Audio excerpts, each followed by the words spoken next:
Today I'm going to be playing some AI Dungeon, which is basically it is an AI generated story kind of telling game.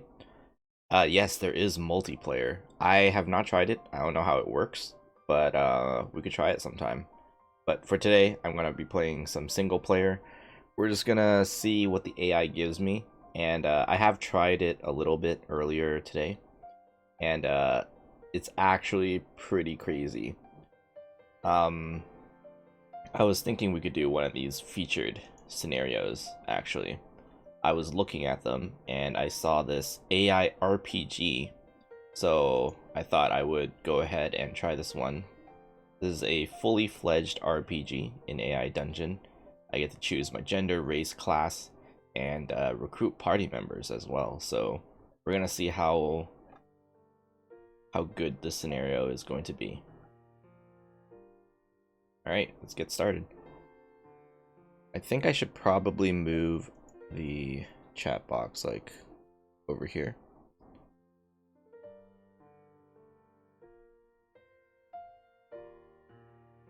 Up there, probably.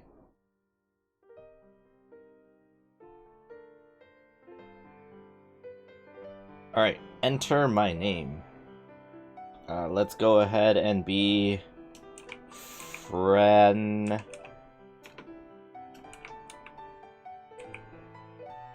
Turcosa. Sure. And I can actually pause the music because there's going to be music in here. Enter what gender others might view you as. Fran is a male. One of the few times I will actually play a male character. My race. Let's go with an Oni. I'm an Oni. An Oni barbarian who wields a... Should we go with a great axe or a flail? Let's go with a flail. What am I wearing? Nothing. Nothing at all.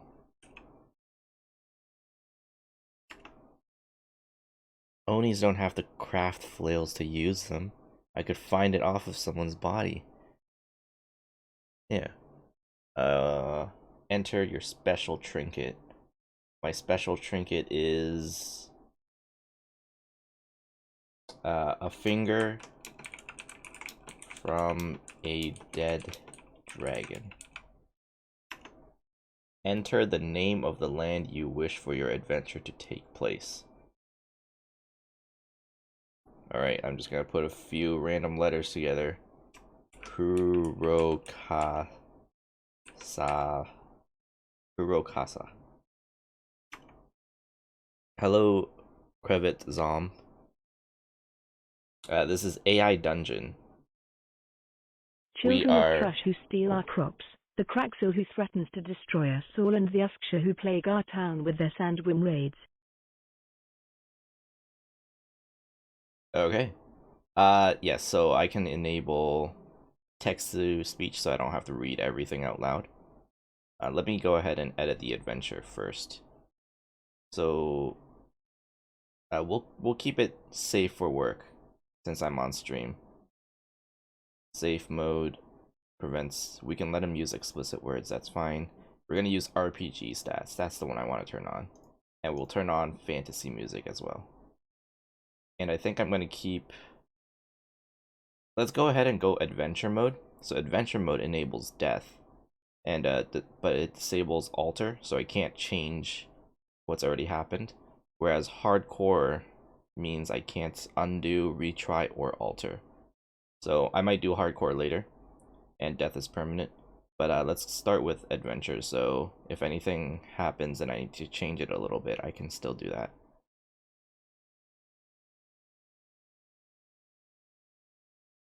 Alright, our quest is to go into the Three Rats Tavern and look for a suitable adventuring companion. Children of trash who steal our crops, the Kraxil who threatens to destroy us all, and the Usksha who plague our town with their sandworm raids. Alright. It didn't read the whole thing, so I'll read this out loud. I am Fran Turcosa, a male Oni barbarian. I fight with a flail and am wearing nothing at all. And in your possession you have a finger from a dead dragon. Eager to leave your dull life behind you, you purchase a map of a distant land known as Hurakasa from a traveling merchant, then hire a ferry to sail out there. The ferry docks and you are let loose in the large coastal town of Celan, ready to set out in this new land. During the ferry ride, you learned of the vast opportunity this town has for eager adventurers such as yourself. Unfortunately, you may have arrived too late, as you see a myriad of armor-clad individuals traveling out and around the city with purpose. You are afraid you will not get much choice in what quests you can partake. You arrive in the town square at around midday and glance at the bounty board. It is almost completely barren and only one quest letter remains posted up. You hope it is something worthy of your time. You pull down the letter, which bears the seal of the Celan Town Council. It starts with a printed foreword written by the Town Council, which reads, Dear adventurers, our humble hamlet of Celan has been besieged by a myriad of problems as of late. This bounty letter offers up to 1,200 gold for any adventurers who aid our town in solving the following problem. Below that, scrawled in rough handwriting, contains the following. Adventurers, please help! Our farms on the outskirts of Celan are beset upon by children of Trush, who steal our crops, the Kraxel, who threatens to destroy us all, and the Usksha, who plague our town with their sandworm raids. Okay, what do I do? Well, if I look at my quest log, holy crap. Go into the Three Rats Tavern and look for a suitable adventuring companion. So I think I'll do that first. So down here, I just type, you go to the, or you ask around for where the Three Tavern might be. And there's the music. There we go. Recruit your first companion. Mark as complete if you wish to adventure. You head in the direction that people seem to be heading in, towards the large town square, and eventually come across the Three Rats Tavern. Let's go inside. I go inside.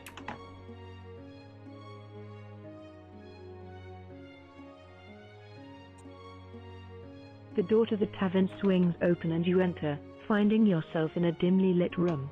One of the large windows has been boarded up, allowing only a weak ray of sunlight to penetrate the room. Alright, let's look around to see if there's anyone interesting.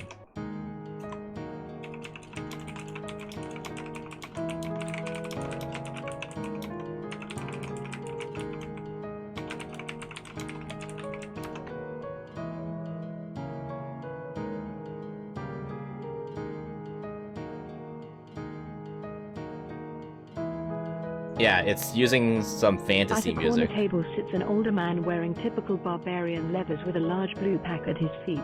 He is balding and has a neatly trimmed beard and mustache. Okay, are we gonna go 2 barbarians out on this quest? I think the music's a little loud though. Let me turn it down a bit. At a corner table sits an older man wearing... Yeah, let's turn it down a little bit. No think, only smash. In typical barbarian leathers with a large blue pack at his feet. He is balding and has a neatly trimmed beard and mustache. Boy, nice hair you have there. Me smash? Oh, wait, no. That sounds vaguely like I'm flirting. You smash?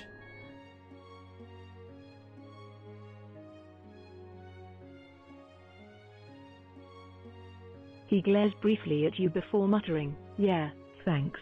Rather than being offended by the grumpiness of this man, you instead find it quite charming. Quite charming. What do you say we go smash some... what's my quest? Beset upon by children of trash. What do you say we go smash some children?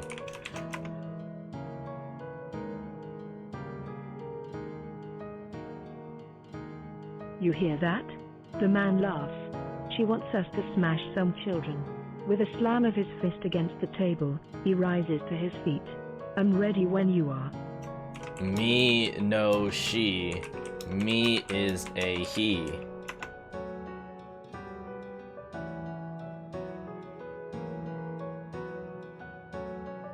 Oh, I'm sorry, the man says, embarrassed. I just always see women wearing dresses and... Wait, are you a woman? Yes. No, no! No, I am not woman. I just like dresses.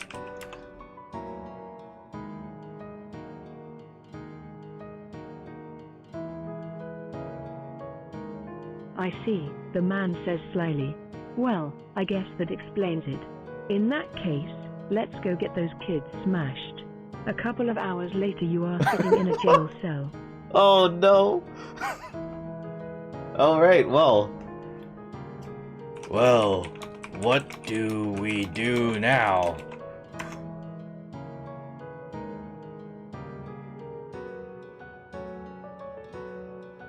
What do we do now? You ask. Dunno, says the man. I'm a stranger in this town.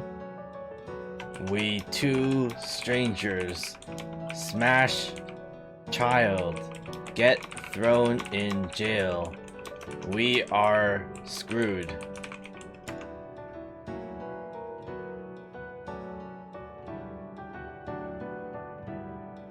We are indeed, he says. I suppose we can try to get a message to my friend the sheriff. He's supposed to be coming back here soon, with or without the kids. I hope you friend arrive soon. Me hungry. I don't know if they're dead. I think we just hit them. Me too, the man says. I'm absolutely starving. You spend the next few minutes in silence, trying to ignore your grumbling stomach. Suddenly, you hear the door swing open. Oh, actually, I think this is a good time to add some to our remember. So we are an adventurer. I want to put this. I am Fran. What's my name? Turcosa. A male Oni barbarian who fights with a flail. I received the quest, blah blah blah. I found a barbarian in the Three Rats Tavern. We smashed some children and got thrown into prison. There we go. You spend the next few minutes, suddenly you hear the door swing open. Who dat?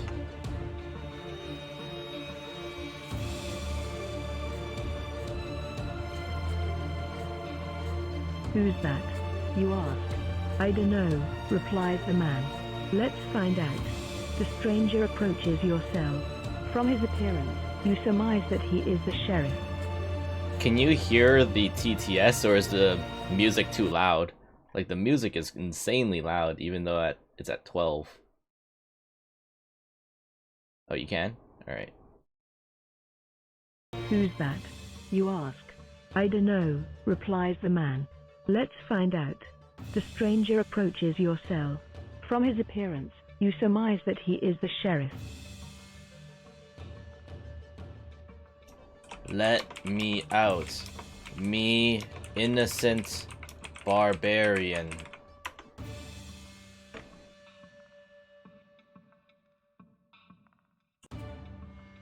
Let me out, me innocent barbarian, you say. No way, barbarian, he replies. I'm throwing your ass in prison. This man is the sheriff.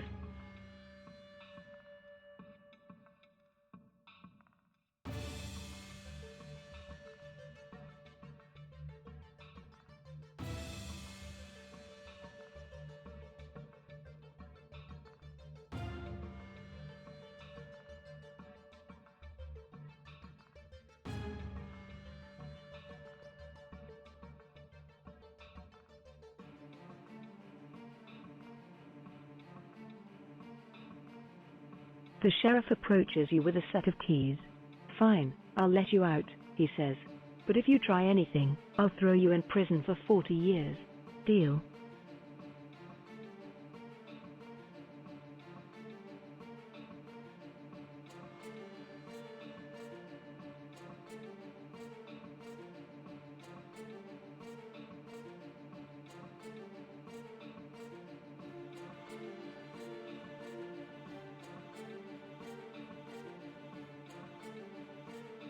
You grab the sheriff's hand and shake it.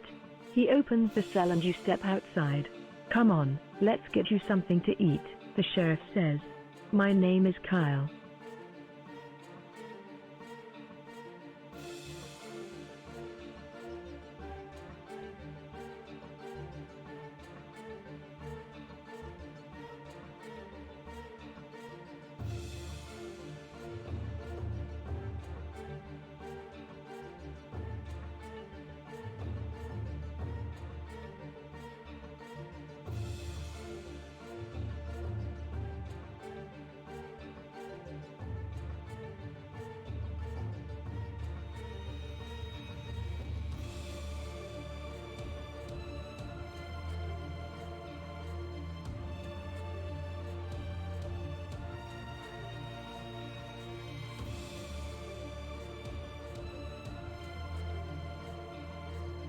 "I want to," says Kyle.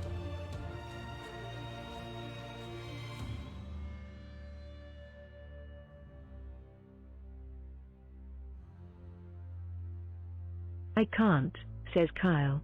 "He was arrested for killing children. I'm supposed to be bringing him back to the capital for his execution. Can you at least leave him something to eat and drink?"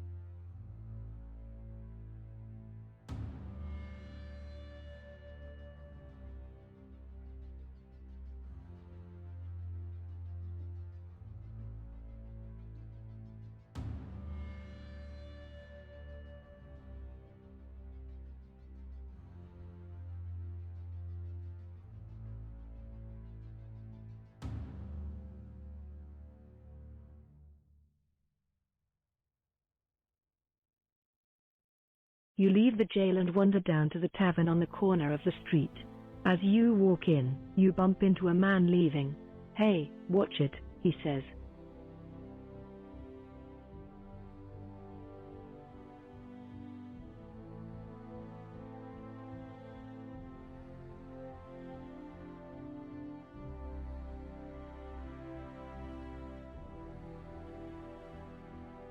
"Fuck you, asshole," he says. "Fuck you, asshole," you say. "I'll fuck you," he says, and headbutts you in the face.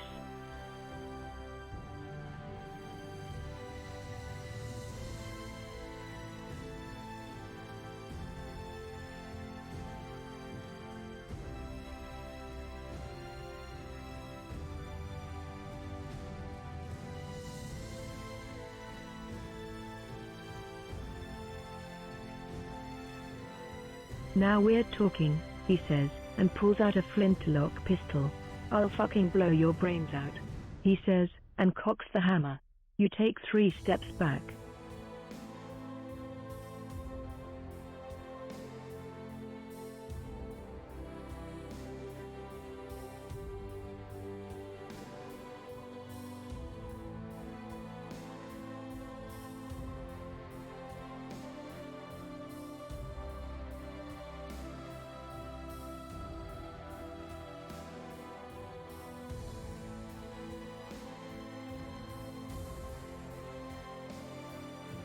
You hit the man as he fires, and his shot goes wild. As you both fall to the ground, you can taste the gunpowder in the air, and you punch the man twice in the face.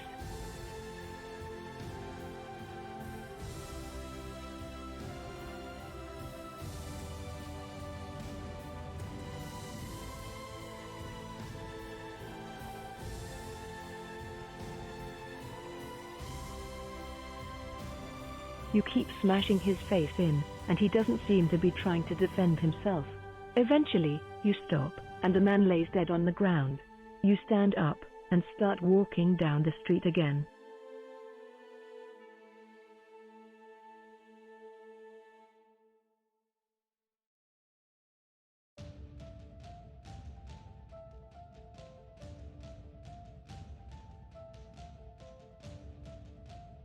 You loot the corpse, looking for anything that might be of value. You find a small silver ring, which you slip onto your pinky finger.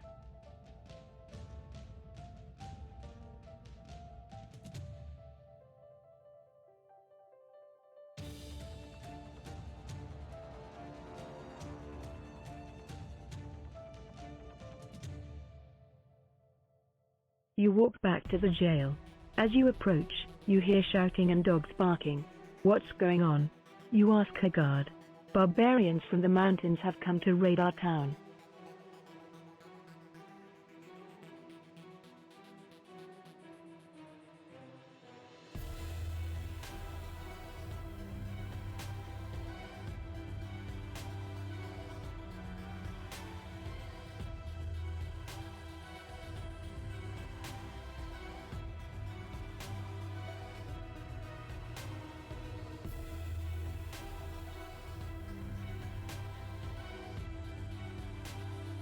The guard laughs. We're more than a match for a barbarian raider, he says.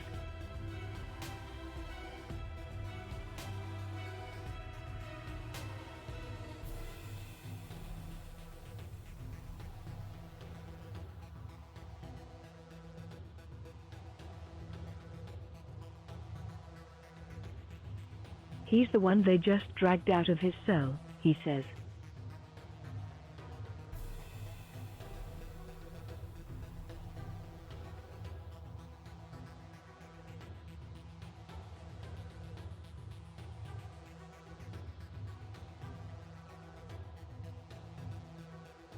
Who the fuck are you? I am a messenger. You'd better get your ass out of here, then, he says. Fuck you.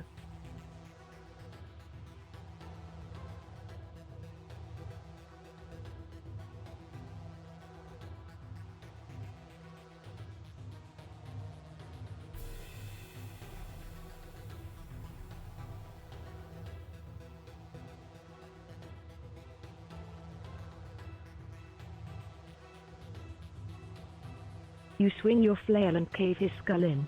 His head caves into a mass of blood and brains, and he drops to the ground. You pick up the ring he had, which is made of pure silver.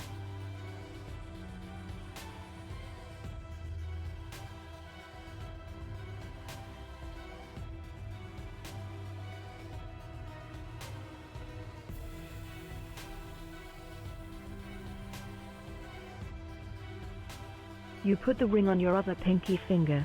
You look up, and see Kyle being dragged along the street. Kyle. You shout. He looks over, and sees you.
Oh.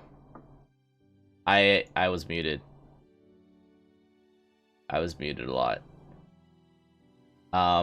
Yeah, so I was just saying that the leveling up is not actually me leveling by dex. It was, when it said I leveled up, it just meant the dex leveled up. So the dexterity is at 11, whereas everything else is still at 10. Yeah. I want to look around to see how many people are dragging Kyle away.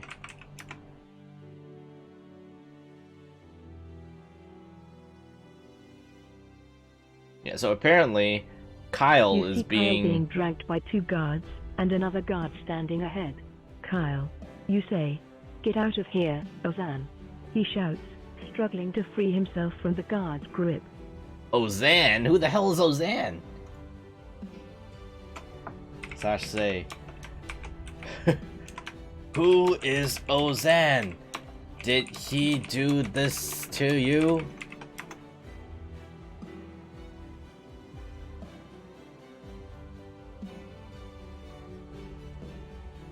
Nobody did this to me. I'm fine, Carl lies. I'm arresting you under direct orders from the Count of Anvil. May he live forever. Okay, so this is a situation where it's a good idea not to go hardcore, because the story or the AI is clearly it got messed up here, because for some reason they think Kyle. Yeah, I'm gonna go ahead and retry that, because Kyle is I'm trying the to free sheriff of himself. this town. He shouts. Why are you being dragged? I'm innocent. He shouts as one of the guards hits him in the back of the head. There we go. Now we're back on track. All right. I have a flintlock pistol. I could pass it to him.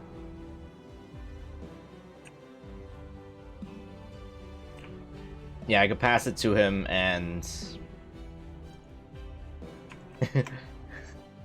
Alright. Should me save you, Kyle?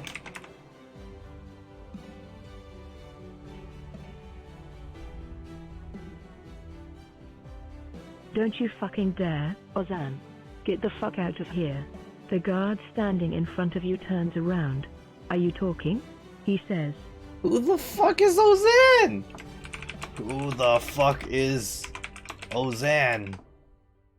Not me.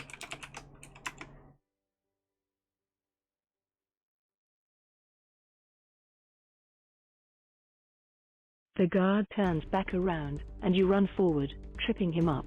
He falls to the ground with a thud. The other guard lets go of Kyle. What the fuck? Oh shit, okay, we're doing this. Me smash the guard heads together and give flintlock pistol to Kyle.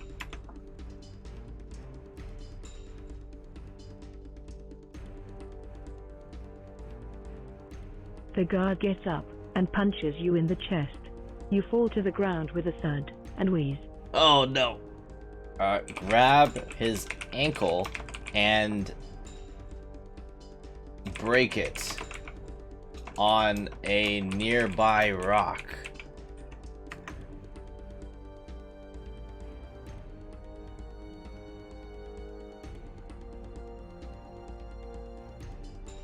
You grab his ankle and break it over a nearby rock.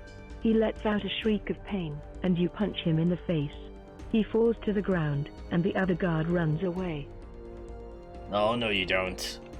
Grab the rock and throw it at the guard, hoping to trip him up.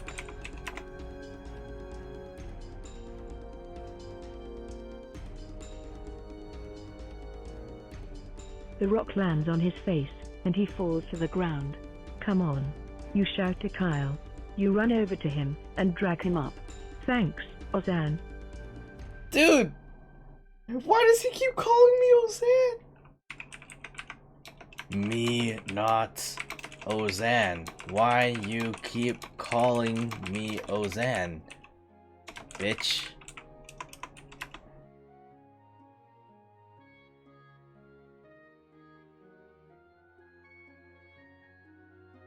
Kyle looks confused.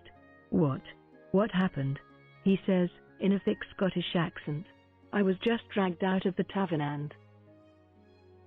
Did they hit you in the head?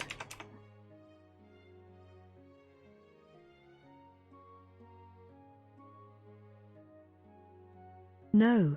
At least I don't think so. I mean, it all happened so fast. Let's get you out of here. You pick him up, and the two of you run away. Okay, sure. We've got Kyle who calls me Ozan. Alright. I saved Kyle, and we are now adventuring together. For some reason, he keeps calling me Ozan. One day we will find out who Ozan actually is. Okay, so what do we need to do next? Recruit your first companion. Yeah, I've already done that. Recruit your second companion in the tavern.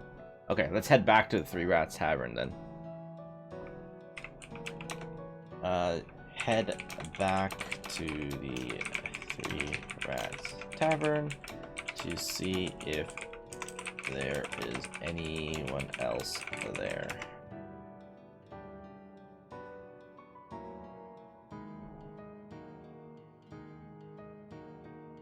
You head back to the Three Rats Tavern to see if there is anyone else there. Will you stop saying that? Kyle shouts. You turn to him angrily. Shut it. What did I say? Oh, I probably told him to stop calling me Ozan.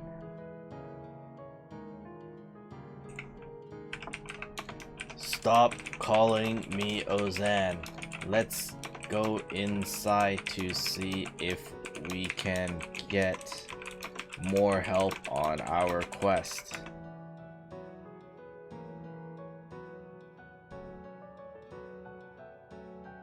You walk inside, Kyle following you. You see a man sitting by himself on a bar stool, drinking from a pint glass. He is wearing a thick fur coat and a fur hat, even though he is indoors. Alright. Hey, furry man. Do you want to do quest?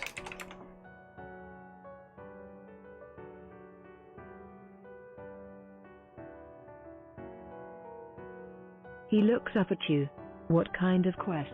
What do you mean, what kind of quest? A quest where we go on an adventure. A quest where we... Okay, what was my quest again? Something about the children? Our farms are on the outskirts of Celan are beset upon by children of Trush who steal our crops, the Craxel who threatens to destroy us all, and the Usksha who plague our town with their sandworm raids. Alright. A quest where we smash children that raided the farm.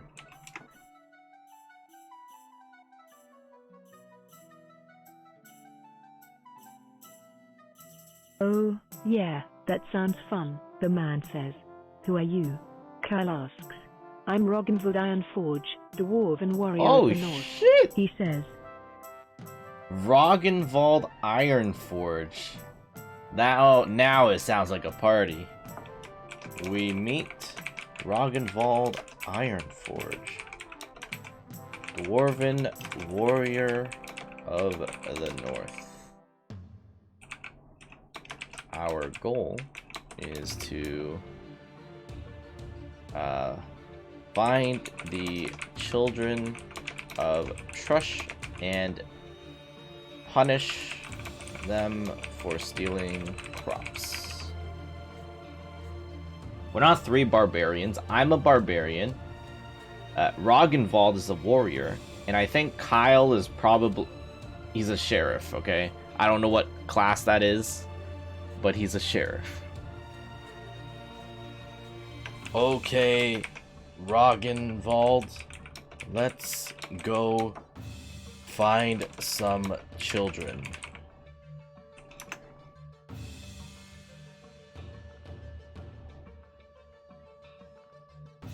By the gods, Roggenvold says, in shock.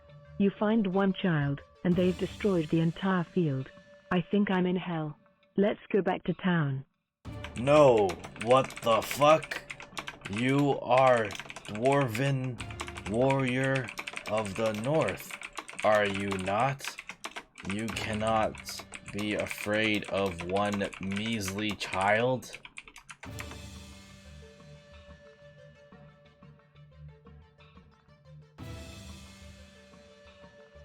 I'm not afraid of children. I'm just saying that we have more important things to do than raise some farmer's crop. You're right. Let's go. You're right.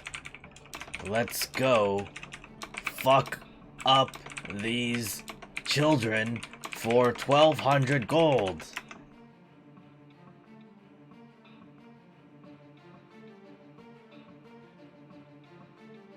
I love your Oh. enthusiasm, Rapunzel says. The three of you walk out of the Three Rats Tavern and head towards the farmlands. I convinced them. Sheriff equals gunslinger? Yeah, probably. Accept the only quest available on the bounty board. Quest completed. Nice. I did give him the pistol, yeah. He has the flintlock pistol with him.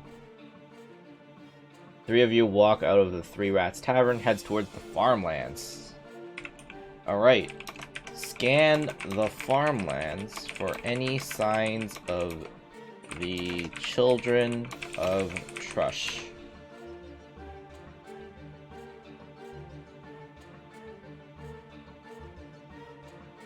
You see a single child by a chicken coop, attempting to catch one. Hey, you, let that chicken go. The child runs away at the sight of you. Come back here. Alright, let's catch this child. Tackle the child into the ground.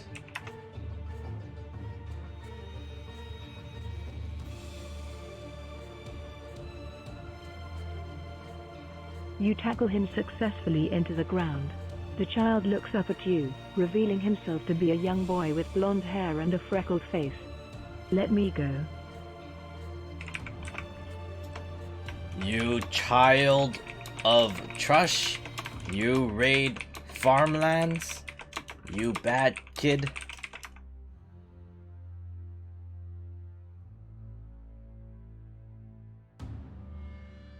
No, I'm not a child of Trush, and I'm not a bad kid. The boy says. I'm just a regular kid who likes to play around. Please don't hurt me. Okay. You show me where Child of Trush is.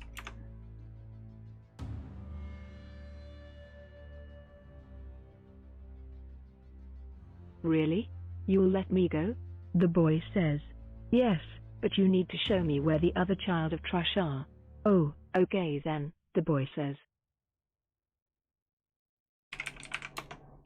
Lead the way, boy. This is actually going a lot better than I thought it would. I mean, we had a little hiccup. The boy says, as he walks towards a small house. He knocks on the door. Dad, I'm home. We had a little hiccup at the start where the barbarian misunderstood us and thought we were to just smash children, so we got thrown in jail. But, you know, after we got that sorted out, things are working. Alright, let's see if this guy is Trush. Hello, Daddy. Are you Trush?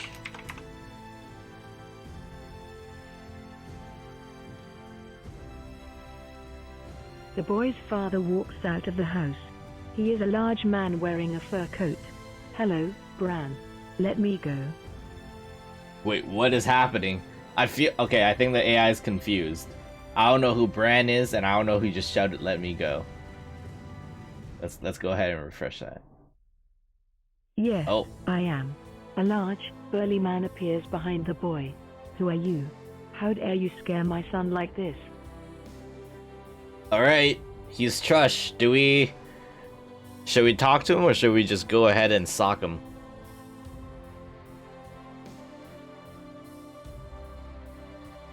I'm thinking we just... Yeah, I can play this on a normal browser. You want to sock the children? Well, I mean, if he's leading the children, I think we should beat him up. You know what? Punch him in the face.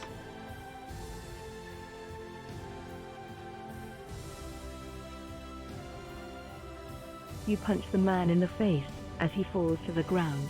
The boy screams as you raise your hands for a follow-up attack. Don't kill him. Please don't kill him. Why you burn down farmlands? You are bad people. Me make 1200 gold for killing you. Give me reason not to kill you.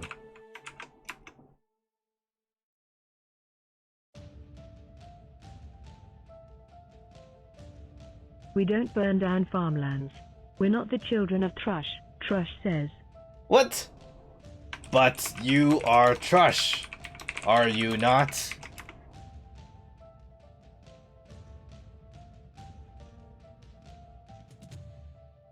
Yes, I am, Trush says. Then you are Trush, and you do raid farmlands, making you a bad person, correct? I do not raid farmlands. Oh my god. This AI is too smart. I don't think my barbarian can figure out this logic puzzle. Then there must be other Trush. Show me to other bad Trush.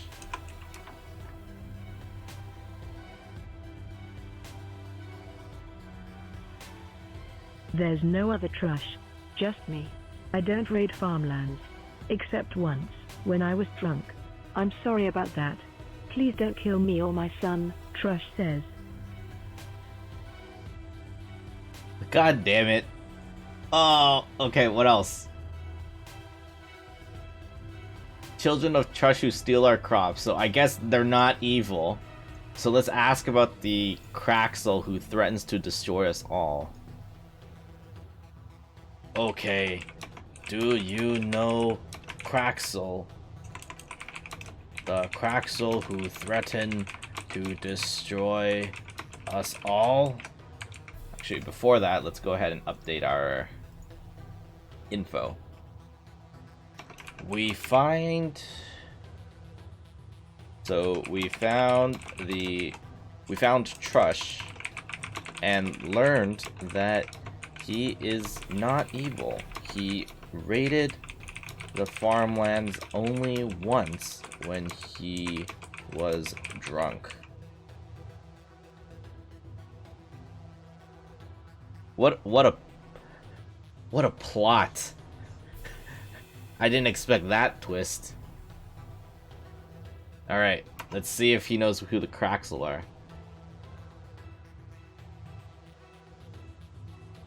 Yeah, I do, Trush says. Can you show me where they are?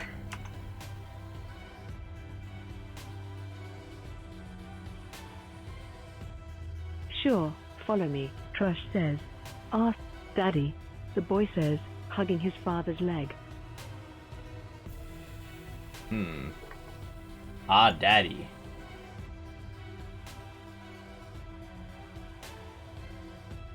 Hugging the father's legs. I mean, just show me. Show me now, or I destroy you. Yeah, I can press enter again. Yes, sure. Follow me, Trush says. You follow Trush along the path. Soon, you see a cave. The wind picks up, and you feel a chill run down your spine. Do you have coat? Me wearing nothing at all. Me feel cold. Breeze on me nutsack.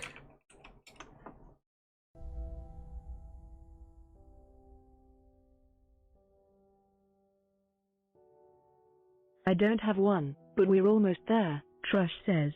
The cave's entrance is a gaping maw, leading down into the darkness. You step forward into the cold darkness of the cave. Okay, we're not gonna have a coat. He just ignored me. Cave's entrance. Alright. Okay. Kyle and Roggenwald. Let's go inside.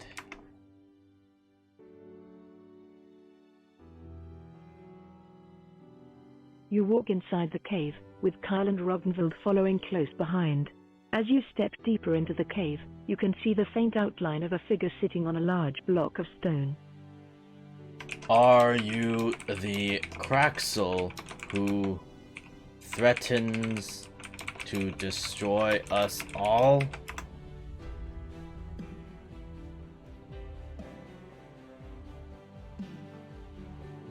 I love playing a barbarian. Yes, the Craxel hisses. The creature's face looks like a cross between a lizard and a human. Barbarians are so simple and easy. Alright, so Kraxel is a cross between a lizard and a human. We find a Kraxel inside of a cave. They are a cross between a lizard and a human. Interesting. Do you want to destroy us?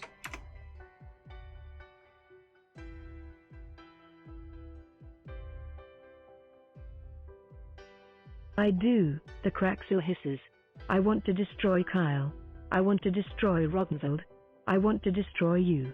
I want to watch as the world burns. Okay, well that's kinda manga. Okay, I don't think I like that.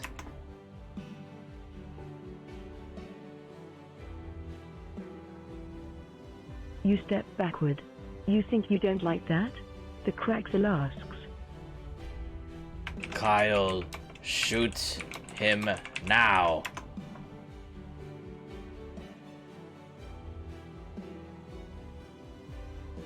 Kyle raises his crossbow and fires. The bolt flies forward, hitting the Kraxel directly in the eye. The creature lets out a horrible scream as it falls backward off its stone seat. Alright, this is where we go in and we edit that so it doesn't say crossbow. However, I don't think I can do that in adventure mode. So Kyle has a crossbow now. Alright. Cool, cool. We did it.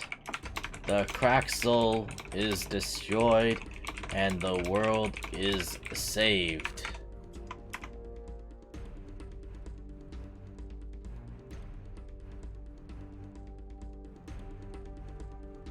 We're saved. Roggenzold yells. Suddenly, the Kraxel bursts forward, flying through the air with incredible speed. Oh shit. Catch the Kraxel. Oh, I want to clothesline him. Clothesline the Kraxel before it can reach Kyle. Kraxel into the ground.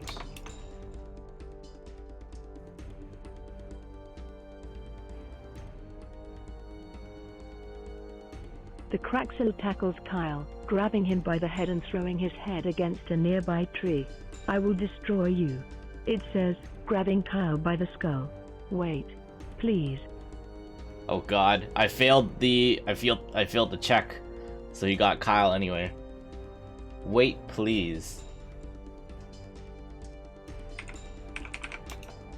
Let Kyle go or me smash you skull after.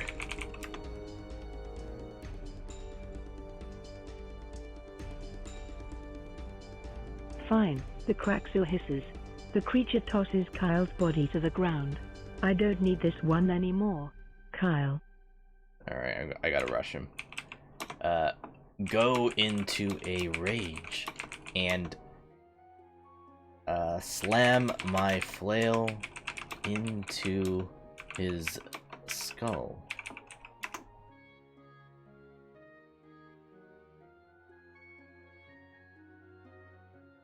I will break you, you yell.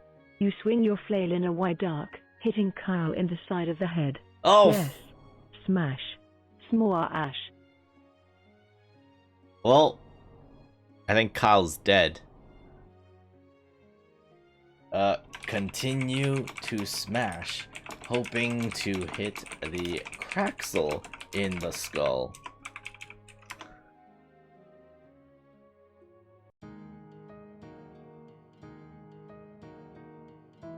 The Kraxel jumps into the air, flying over your flail and slicing open your throat with its claw. Yes. Choke on your own blood. It screams, hovering in the air. What the fuck? Why is this thing so good? Ah, I cannot breathe. Help me, Roggenwald. Don't just stand there.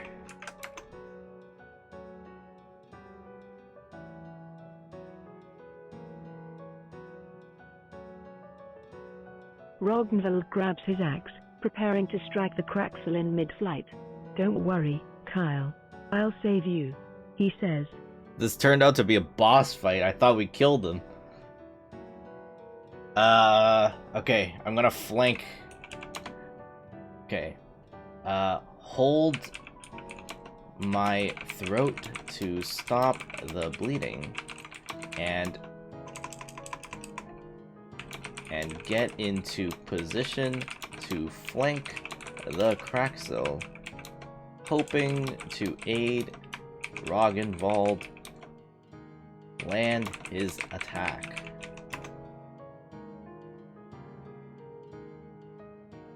And this is where you have to go more in depth with your descriptions. I carry the Kraxel inside of me. The Kraxel screams. The Kraxel leaps forward, flying against Roggenwald. Oh god, Roggenwald's gonna die. Roggenwald, swing your axe now. Roggenwald's gonna die, dude. Roggenwald holds his axe with both hands, swinging it at the Kraxel. Got you, he says. Oh? Did he get him? Let me just advance the story. Did he actually get him? Yes, you got me. The Kraxel screams, flying upward. Your body continues to fail you. You collapse to the ground, your vision darkening. Roggenwald. Oh no, I'm dying. Help me. Stop the bleeding. Then you can help Kyle. Me more important.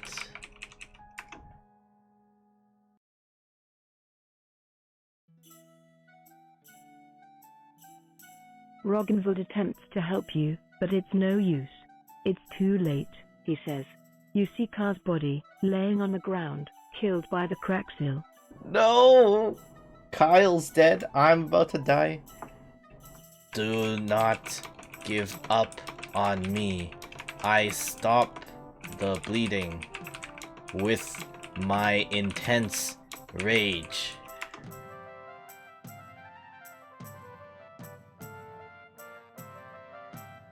It's too late, Roggenwald says. Your death causes a rage inside of Roggenwald, causing him to swing his axe repeatedly into the Kraxel. Well, that's the end of Fran. We survived for an hour. But that was crazy. That was like all of a sudden boss fight. That Kraxel really messed me up there. Oh my god. Alright, well, let me take a look at some of these other scenarios and see what else we can do. Death Island. You are stranded on an island filled with cannibals and other dark creatures. How long can you survive? Hardcore adventure mode. Alright, let's try this one. Let's go ahead. Death Island. I can't believe. Only trees, grass and wildlife. You see a park bench nearby and decide to sit on it. Suddenly you feel a wave of nausea hit you and you throw up all over the floor. Alright. You wake up with a dull pain in your head. You look around and see that you're in the middle of a forest. I have no memories. Alright, let's go ahead and turn on the music. Let's go creepy music this time. And no RPG stats, that's fine. Only trees, grass and wildlife. You see a park bench nearby and decide to sit on it. Suddenly you feel a wave of nausea hit you and you throw up all over the floor. Where am I? Escape off the island. Alright. Your throat is dry and sore. You try to speak, but all that comes out is a low croak. You cough and try again. You hear birdsong in the background. Alright, let's try to find some water. Look around for any source of fresh water.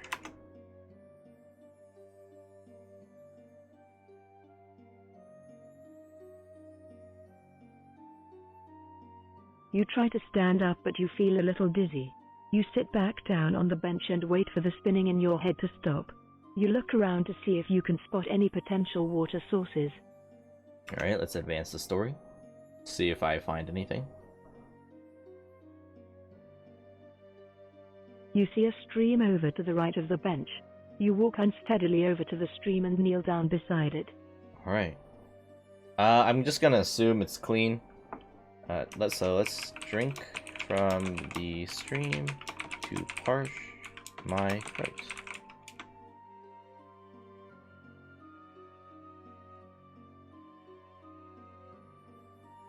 You bend down and put your face into the water to drink. The water is freezing cold, but you manage to drink your fill. The cold water clears your mind and refreshes you. Alright. I try to speak again.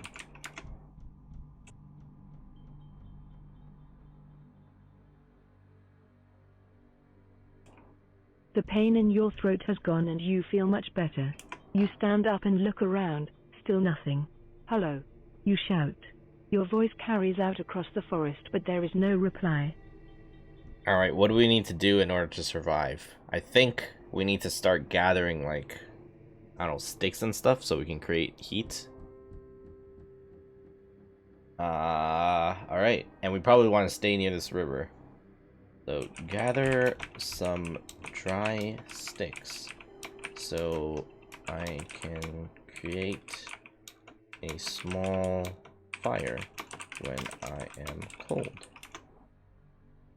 I am in a forest, though. Well, not really a forest. Yeah, I'm in the middle of You the find a forest. few dry twigs and a couple of pieces of wood. You sit down on the ground to try to make a fire, but you're having trouble doing it. Okay. Look around for anything that can be used as a shelter.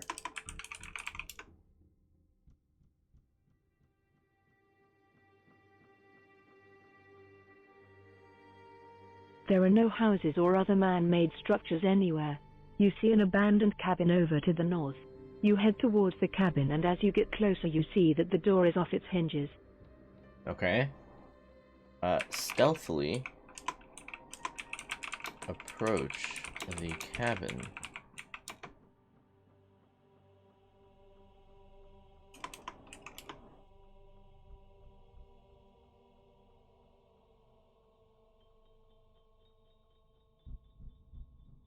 You walk toward the front door of the cabin as quietly as you can. You try to peek through the windows, but you can't see anything in the darkness. You slowly open the door and crawl inside. Hello? Is anyone in here?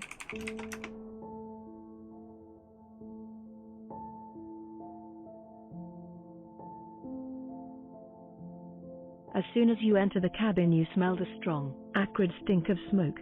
It's dark inside the cabin, but your eyes slowly adjust to the light. You seem to be in a living room. Okay. Let's search. Search around the cabin for anything useful.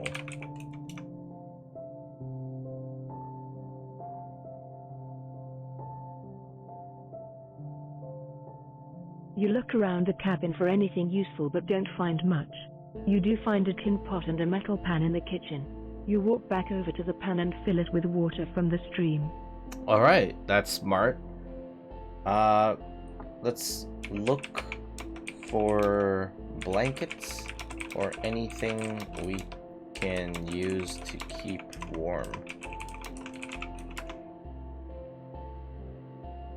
I will have to get food somehow. You find a grubby, moth-eaten blanket in the corner of the bedroom. It's all you can find, but it will have to do. You take off your shoes and climb into bed.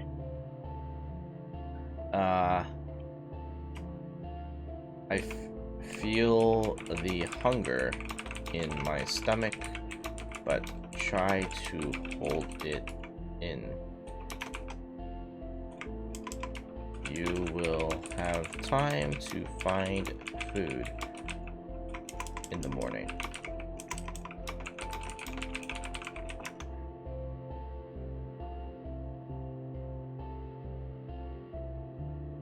You discover a horrifying truth. You're still hungry.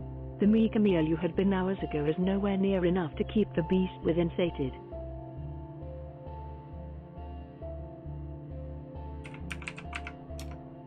It is too dark outside. I must rest now. I can eat tomorrow.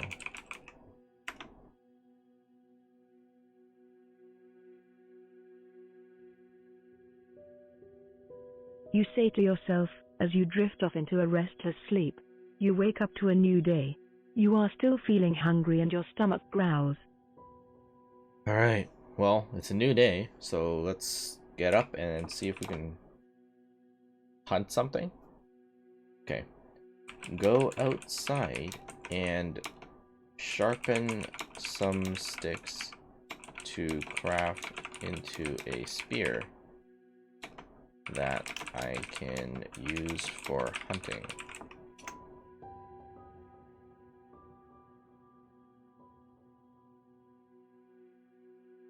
You walk over to a tree and take one of the branches. You place the branch on the ground and try to sharpen one end. It takes a while, but you manage to sharpen one end into a point. Alright. I feel like people actually tie like sharp stones to the end of spears, right?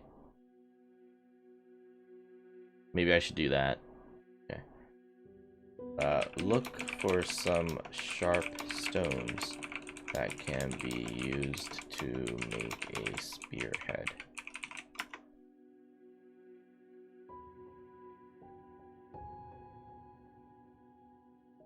You find a few sharp stones. You place them in the pot cover and hit them with another rock. The sharp edges on two of the stones crack and break off. You have created your own makeshift stone tool. Holy shit. I didn't even know that's how you did that. Alright. Okay. Take my new spear and see if I can find anything to hunt for food.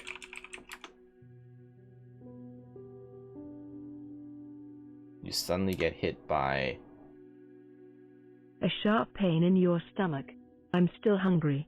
I can't go on like this. You say to yourself. You look around for anything that you could eat.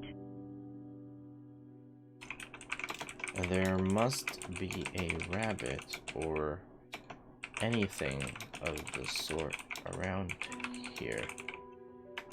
Maybe some berries?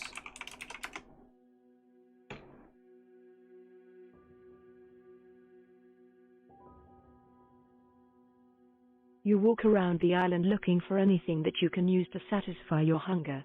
When you are out of sight of the cabin, you find a few berries on some plants near the shoreline. Alright, nice. Let's see. Check the berries to see if I know if they might be poisonous.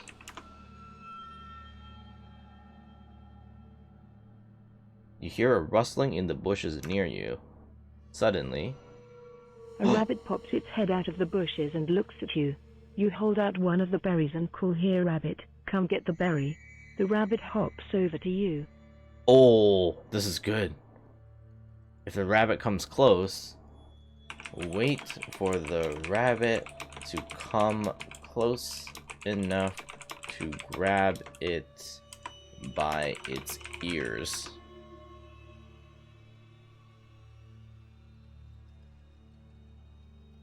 This is better than berries. You jump at the rabbit, grab it by its ears and throw it over your shoulder.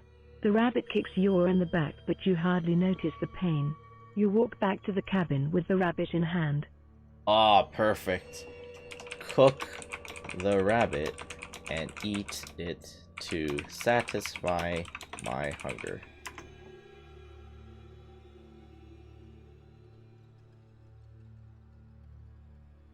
You find a suitable rock and begin to bash the rabbit's head in. You place the rabbit above the fire to cook it. Nice, nice. Let's keep going. After waiting for a while, you take the cooked rabbit off of the fire. You grab a branch and fork the meat off of the rabbit's bones as you wait for it to cook thoroughly. Oh, nice. Look how extensive I'm cooking it. Alright. Eat the rabbit.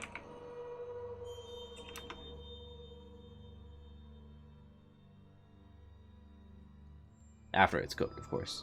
The meat tastes a bit odd, but you are so hungry that you don't care. You eat the rabbit and feel your belly begin to fill. You notice the black fog has begun to dissipate. Awesome. Okay, so now that we've eaten, we should probably try to find where we are. So maybe let's follow the stream. And since the fog is dissipating, go outside and follow the stream to see where it takes you.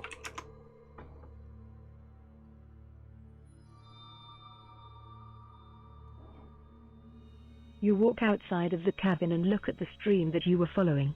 The water looks clean enough to drink, so you remove the lid from your jar and fill it up. Yeah, always keep water. Continue down the stream.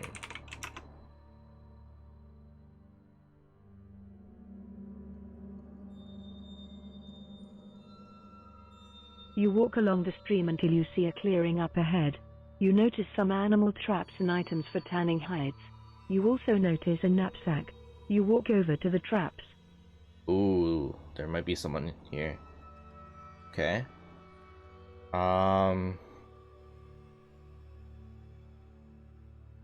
I see some rabbits caught in the nearby trap.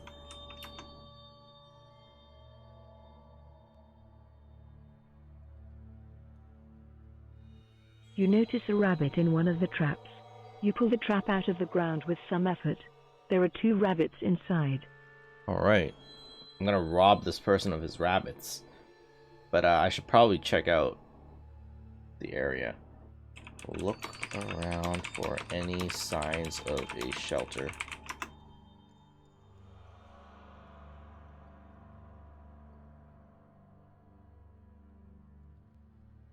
As you approach the cabin, you see a sign out in front of it.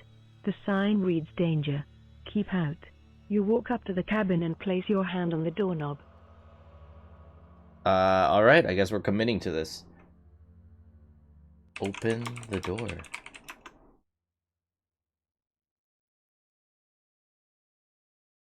The AI wants me to commit to this. I will. You open the door and step inside. The inside of the cabin is a typical Spartan living space. There is a fireplace, a bed, and a table. Nice. No one inside? Search the cabin carefully for any food or valuables.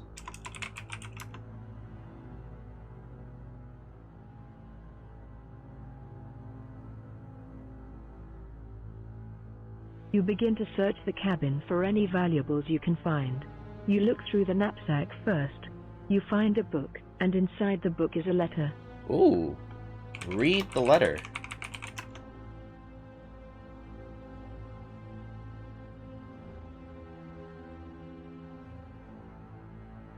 Dear readers, if you are reading this, then you have just discovered a long-lost manuscript that was once known as the Story Lady.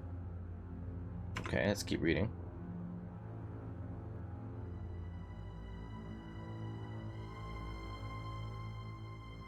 My name is Kyla, and I am the current Story Lady. What is a story lady? Kyla, okay.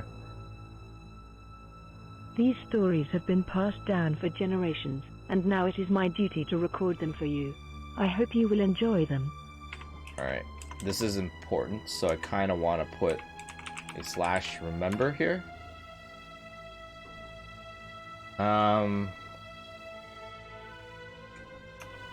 Okay. I found an abandoned cabin near a stream. Inside of the cabin was a knapsack with a book by the story lady.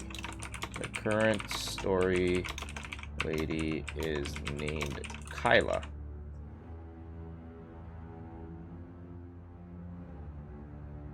Okay.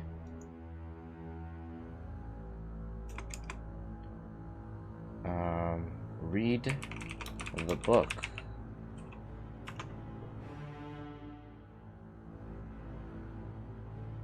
Maybe the book will give me some hints on where I am. The book has a strange title. It reads The Goatsucker. You read the book. It tells the story about a creature that comes out at night and sucks on people's necks, especially those of children. Okay. I'm sure this is just a myth. It's not a real thing. Put the book away, but take the knapsack and the letter. We are not dealing with the goatsucker. You put the letter and book into your knapsack along with the valuables you found. You decide to rest here for the night. You wake up early in the morning and leave the cabin. Okay, apparently I didn't get caught, so I'm glad the AI decided to do that. Cook another rabbit for breakfast before heading downstream further.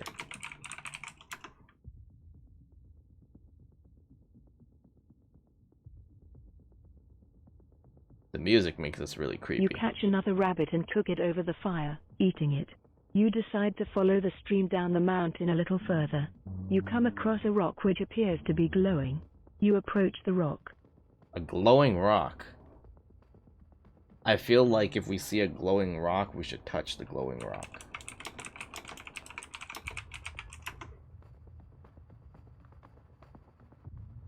You should always touch glowing rocks.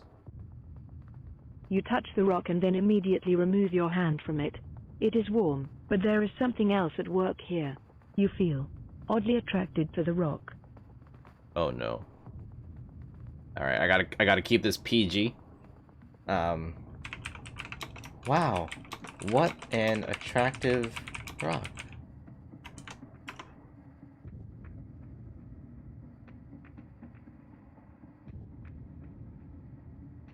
This is on stream. As soon as you say that, you hear a loud swap and feel yourself falling. You hit the ground with a large thud. You stand up and feel very dizzy. Oh, fuck. Alright, who did that? Look behind me to see what happened. Did someone, like, jump me?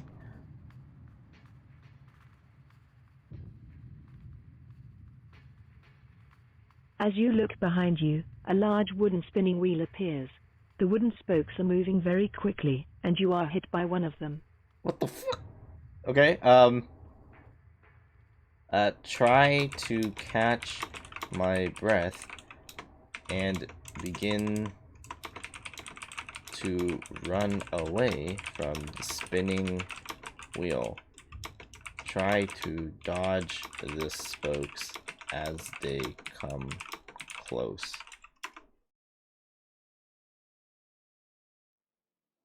What is happening? A large wooden wheel with wooden spokes comes into view. You hear a screaming sound coming from it. The wheel is coming straight towards you. You try to run, but it's too late. You know what? I feel like we should turn around and calculate the position of all the spokes so that I can position myself perfectly so that I will not be hit, or I will not be crushed by any of them once it rolls over me. I don't know if this is gonna work, but we're gonna try it. You roll out of the way and avoid being crushed by the wheel.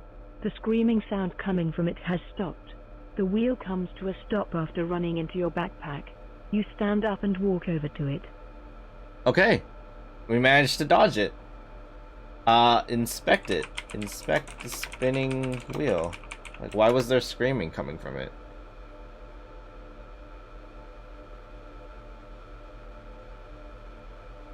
You slowly approach the spinning wheel. It appears to have run over your backpack and has stopped moving. You hear a faint crying sound coming from it. You kneel down next to it. Is there someone inside of it?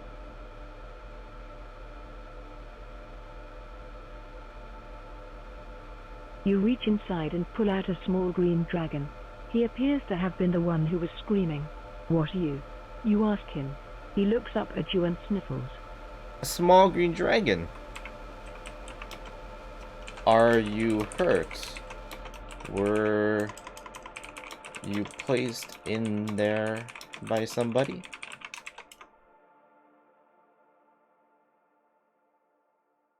Let's be caring to the dragon, because I feel like it could kill He me, looks away even though from it's you tiny. and lets out a small whimper.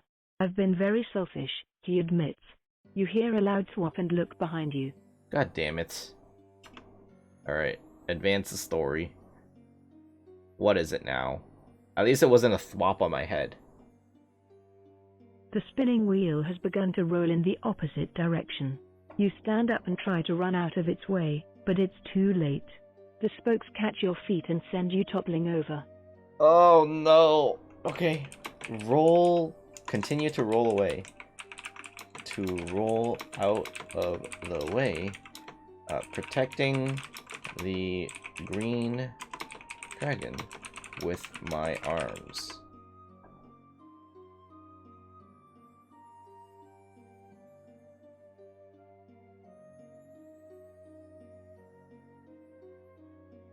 You roll out of the way, and the spokes of the spinning wheel catch your pack and send it toppling over.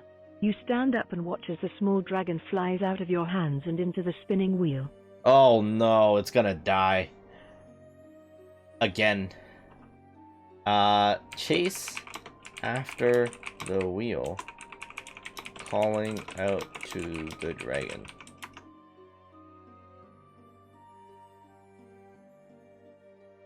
This is so much more serious than the first one. You chase after the wheel, but it quickly disappears over the horizon. You are standing next to a mountain stream at the base of a sheer rock wall. You hear someone crying further up the stream. Man, why is everyone crying? Alright, check out the area where the noise is coming from.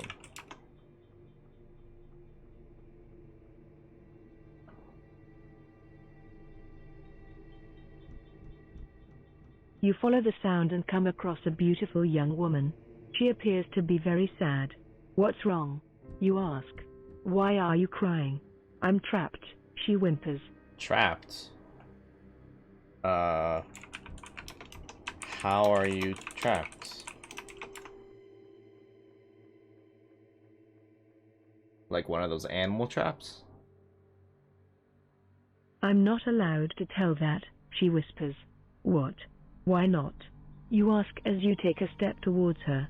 She shakes her head and backs away. Okay, let's ask her. Do you know where we are? I woke up in the middle of the forest with no knowledge of who I am and where I am. Can you help me?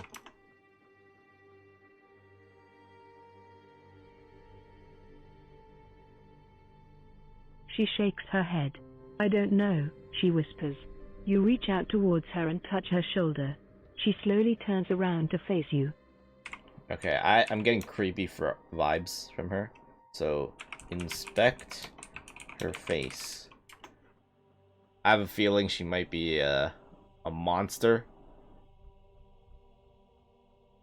Her face is petite and fair. Tears are running down her rosy cheeks. Her eyes are a brilliant blue, and her golden hair cascades down past her shoulders. Her beauty takes your breath away. Oh. I am you are speechless at her beauty. You try to are speechless at her beauty. Oh, you are just lovely, you say in a sudden outburst of emotion. She smiles and giggles a bit. Why, thank you, kind sir, she says with a bow. Nice. Do you want to come with me? I am trying to find a way out of this forest.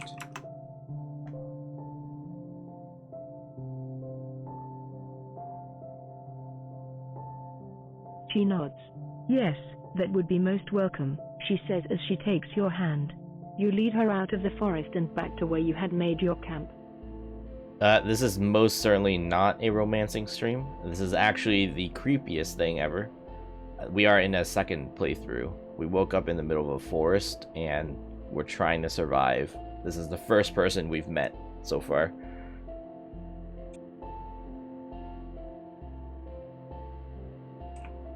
Yeah, pretty much horror. It's kind of creepy so far. Oh yeah, the tiny dragon. Maybe we should go back to the spinning wheel to see if the tiny dragon is... Well, actually, I think the wheel disappeared over the horizon, but I can ask her about it. That would be most welcome. You lead her out of the forest back to where you made your camp. Okay. Hey, have you seen a tiny dragon around? It got caught in the spokes of a spinning wheel.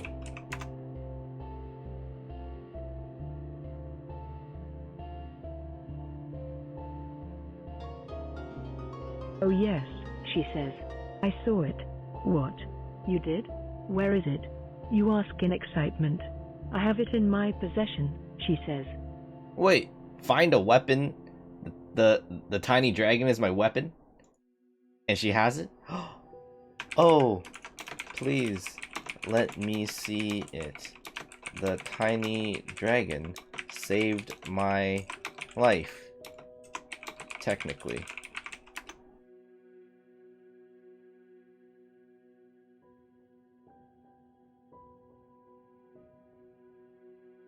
You see a sparkle in her eye.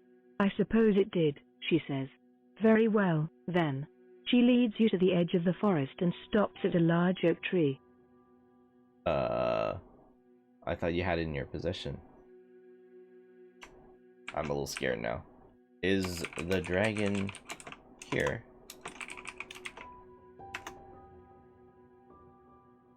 She might be bamboozling us.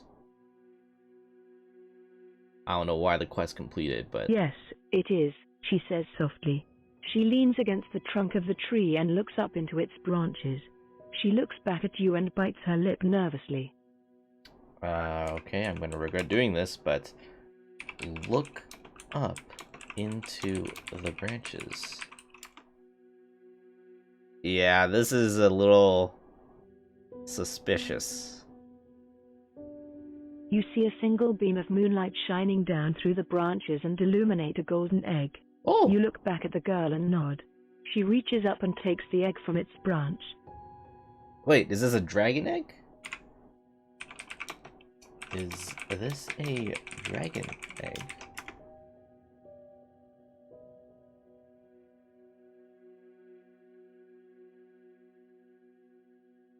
Yes, it is, she says. And the dragon within has agreed to help you get home. All you have to do is sit on the egg for a moment. Alright. Let's take it back home first. Okay. I think I will be more comfortable doing this back at the cabin.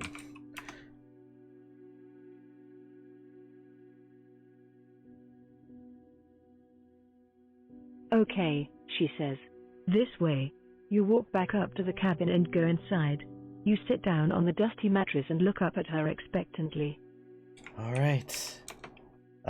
Take the egg, sit on it, and proceed to incubate the dragon.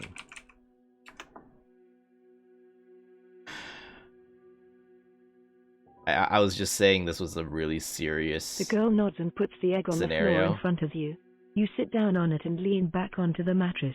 The girl turns away from you and begins to walk out the door. You know, I would stop her if I wasn't incubating an egg. Let her go. Continue to incubate the egg. Yeah. It's nice that she's not staying to watch. That's all I can say. You lie back down on the mattress and try to go back to sleep. You wait for what feels like hours, but is probably only about 45 minutes. The egg does not seem to be hatching. Let me ask. Maybe she's outside. Hey, do you know how long it usually takes to hatch a dragon?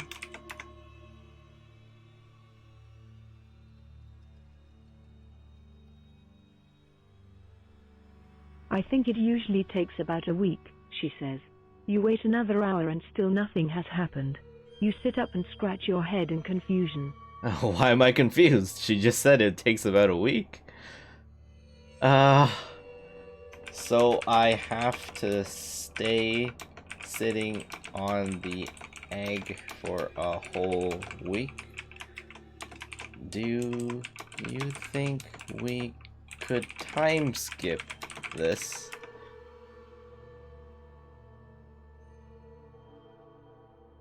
Let me see if I can hack this. She shakes her head. No, I'm afraid that's not how it works, she says. I wish I could help you out more, but this is as far as I can go. Alright. Try to warm it by the fire? Sure, let's try that. Bring a couple of blankets and place it by the fire, then comfortably place the egg on the blankets to keep it warm and incubating.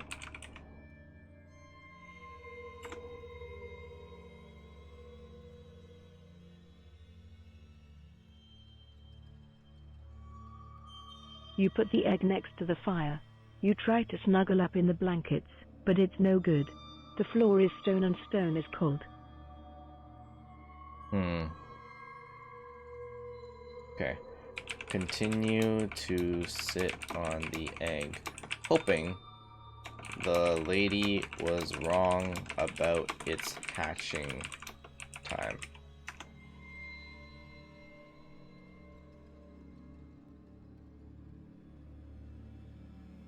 You sit on the egg for an eternity, and nothing happens. You look at the egg, and hours seem to pass in moments as you stare at it. The egg could be a trick. Wait. She gave me a fake egg, told me to sit on it, and is raiding my cabin, isn't she? Oh no. My rabbits. Okay, go outside to see if the lady is still there.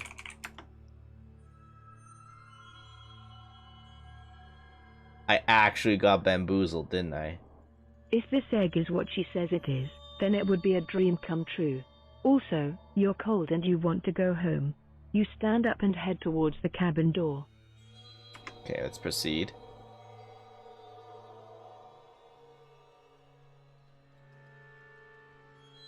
It's not there anymore. You step out into a large, sun-filled field of long grass blowing in the wind. You stand and look at the beautiful scenery in awe. Where are we? Wait, did I get warped somewhere? Yeah, let's continue the story.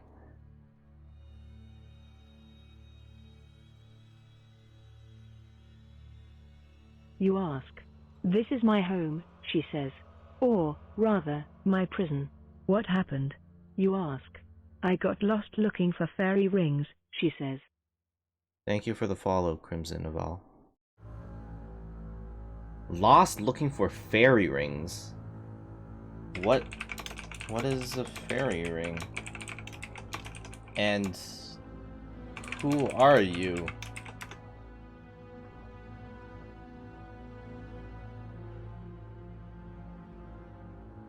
She sighs. I am the Lady of the Wood, and I look after all the animals and plants in this forest, she says. Alright.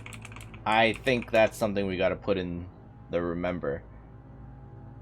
Okay, so we know the story lady, now we've met the Lady of the Wood. The Lady of the Wood has given us a golden dragon egg. She has taken us to a sun-filled field where she claims it is her prison. She got lost looking for fairy rings. I don't know if she's a story lady. She's the Lady of the Wood, but I can ask her that. Do you know about the story, ladies?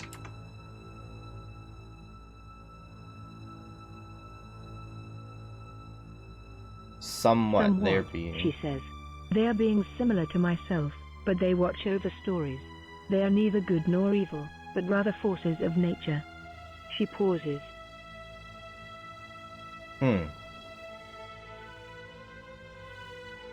Then are you good or evil?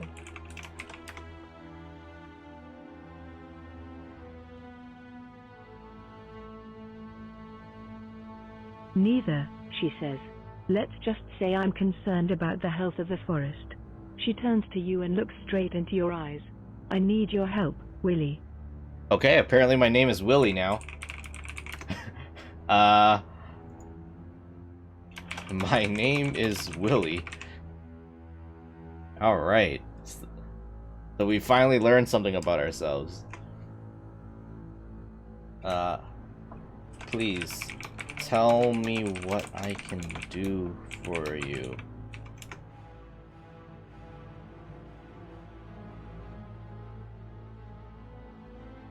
I need you to kill the Cracksil. Oh my The what? You ask. The Cracksil. It controls the beasts of this forest, and it must be stopped. The Cracksil again! I will say mind-blowingly good. Do you agree? Because I did not expect the story to go in this direction, that's for sure.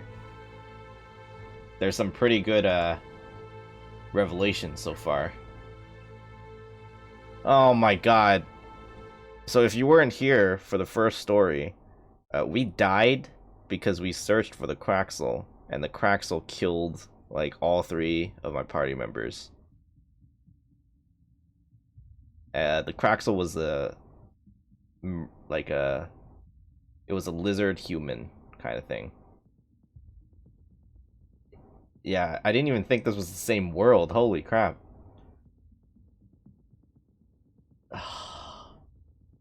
Okay. How do I kill such a powerful being? I can barely even kill a rabbit.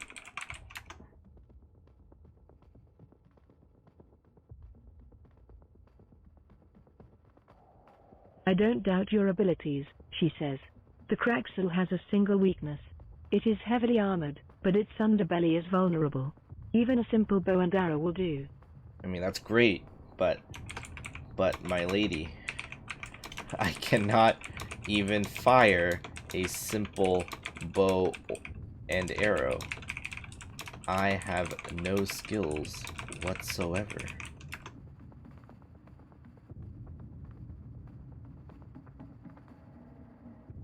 I can train you, she says. You can? Of course. I'll make you into the warrior you were born to be. Ooh. Please do. We're getting a training montage, yeah. A training arc. The lady picks you up and slings you over her shoulder. You are carried deep into the forest, to a simple hut. This will be your new home, she says. I will dedicate myself to train and get strong enough to defeat the Kraxel. You have my word. I forgot the dragon egg. Oh, true. Okay. Let me ask her about that. I have your word, William, she says, and that's good enough for me. The lady spends the next 2 months training you. Okay. Watch this. I check to see if the dragon egg has incubated because I have been sitting on it all day when I was not training. Alright.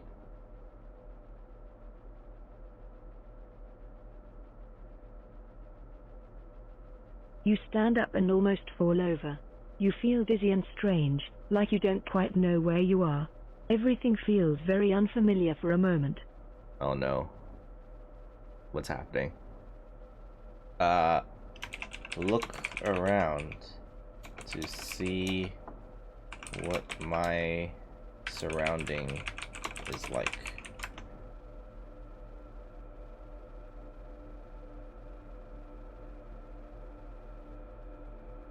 You find yourself in a stone room, empty save for a huge iron cage in the center. A small creature, no larger than a toddler, stands inside the cage. Oh god, okay. We're in another room now, and we have no dragon. Okay, so the Lady of the Wood asks us to kill the Kraxel in order to free her. She trains us for 2 months to turn us into the warrior we were born to be. I suddenly wake up in a stone room. Is it a literal toddler? I guess I will find out soon.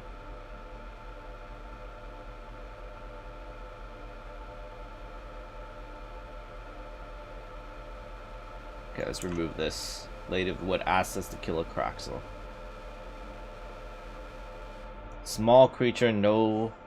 Okay, so inspect the small creature. Is it a literal toddler? Yeah, I was over the remember limit, so I had to delete some. The creature is a small, orange, four-legged mammal. Its head is larger and more developed than that of an ordinary animal, leading you to believe it is more intelligent than an ordinary animal.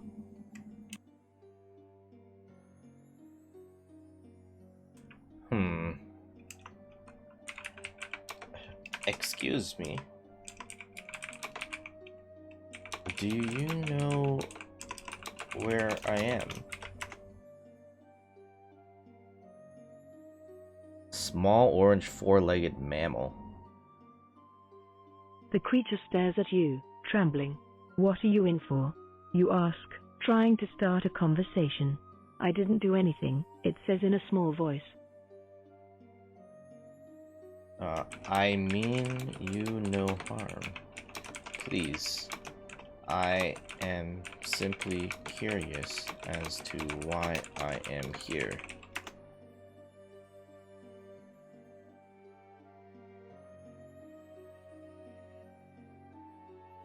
I am here because I broke the law, it says. What law? You ask. There is a law that prevents you from speaking to animals. So, you are an animal? Huh. Did I break a law by speaking to you? What kind of law is that? Prevents you from speaking to animals. Okay, let's just proceed with the story, see what he says. You ask. I am a person, just like you, it says. Does a dragon count as an animal?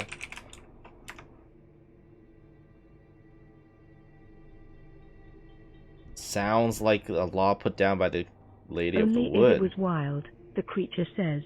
But there are no wild animals here. The Kraxel drove them all away long ago. Huh. Who put out the law that you cannot speak with animals? Yeah, it's either the Kraxel or the Lady of the Wood. The It was Kraxel, the it Kraxel. says. How do you know? Have you seen it? I have, many times. It's a very frightening creature. Alright. The Lady of the Wood has asked me to dispose... maybe not dispose. To eliminate the Kraxel. I have undergone a 2-month training montage for this moment. Please, if you can help me, I can help you.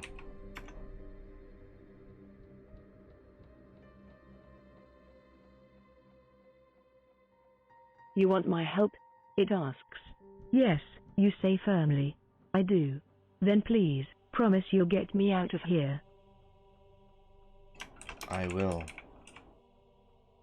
Promise me that you will take me to the Kraxel so that I can kill him.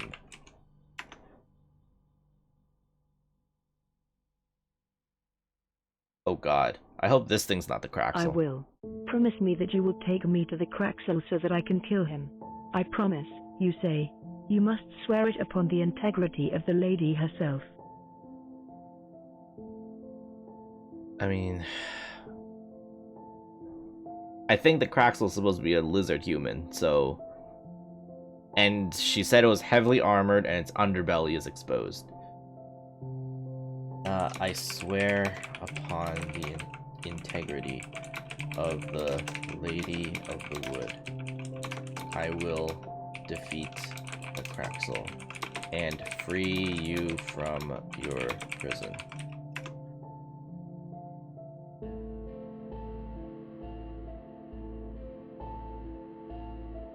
I thank you for your offer, Sir William of Code, it says, but my name isn't Sir William of Code. Okay. That was a little weird. I guess my name is Sir William of Code.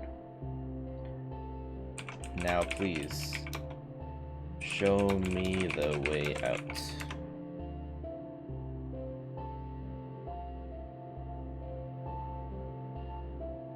You follow the creature to an inconspicuous patch of grass, which he indicates you should step on. When you do so, you sink into the ground. Alright.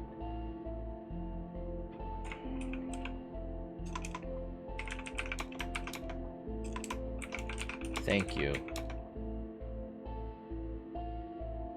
Now please show me which way to go if I want to find the Kraxel.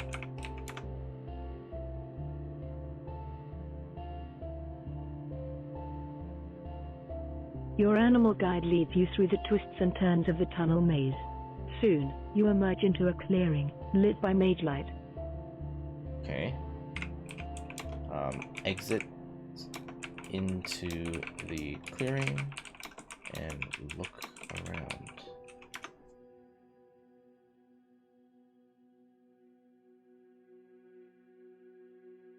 You find yourself in a clearing, lit by mage light.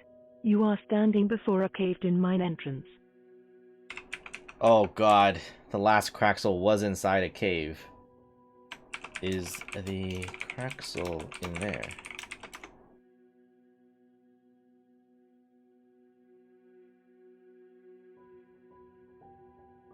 Yes, it is. If you are certain you wish to enter, Sir William of Code, then I will accompany you. Let me check my bow and arrows once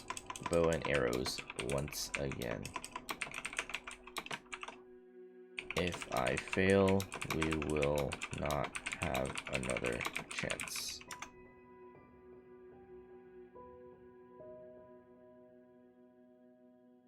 You check your equipment.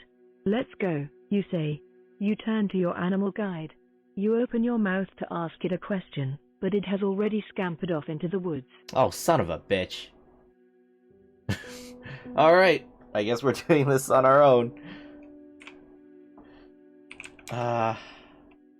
Stealthily approach the mouth of the cave and peer inside.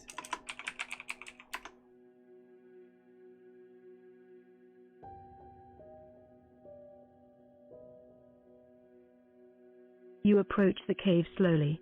The mouth of it is as large as an Olympic stadium, and you peer in, trying to see something or anyone inside. Olympic Stadium?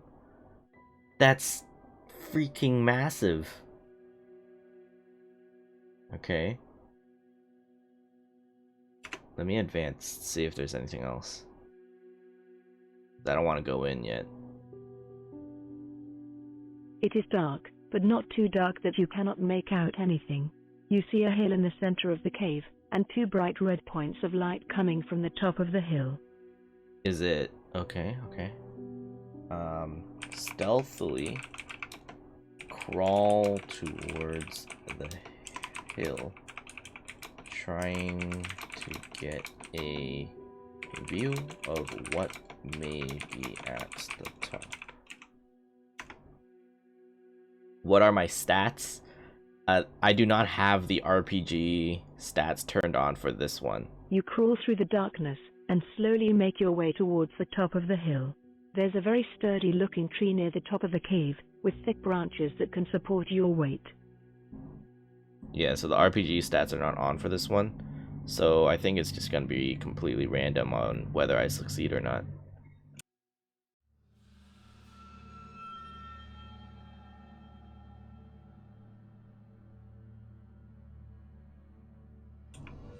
Okay, I think I want to climb up the tree. Look around to make sure there is nothing nearby, and then climb the tree. Oh, I can check stats? Okay, let me try. You climb the tree near the top of the hill.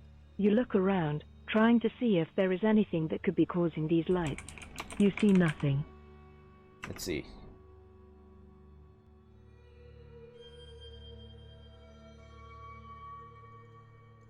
You are William, a human trapped in the body of a dragon. You are capable of speech, and are an expert in stealth due to your time as a thief. Wait, that's a revelation I had no idea about. I am a human trapped in the body of a dragon.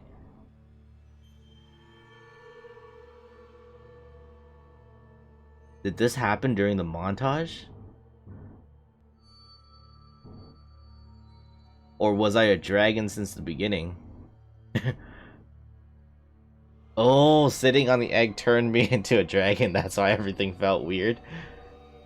I mean, I know you're capping, but you know, that actually sounds like it might have happened. I'm an expert in stealth though, so that's good. Okay.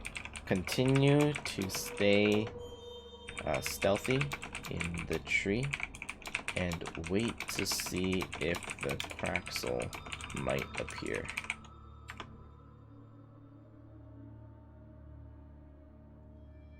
Well, if I'm a dragon, now I know I have a breath weapon. You wait in the branches of the tree, keeping a watchful eye on the cave below. You see nothing or no one for a very long time. Alright. I think I'm gonna toss something to make a sound.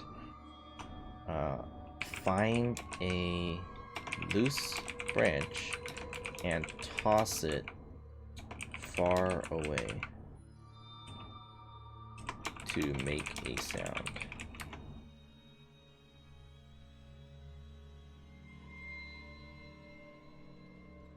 You toss the branch. It lands on the ground with a loud crack. You wait, and after about 5 minutes, you hear a noise coming from the cave. You turn to look into the mouth of it. Oh. Alright. Is it the Craxel? You see something emerging from the cave. It looks somewhat like a human, but its skin is bright red and covered with scales. It has long black hair and stands upright like a human. It's the Craxel. Okay. Wait for an opening. Wait for a clear shot at its underbelly. And actually, let's just type that.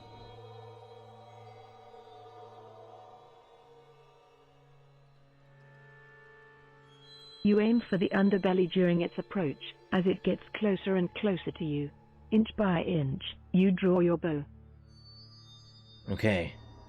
I'm gonna make this,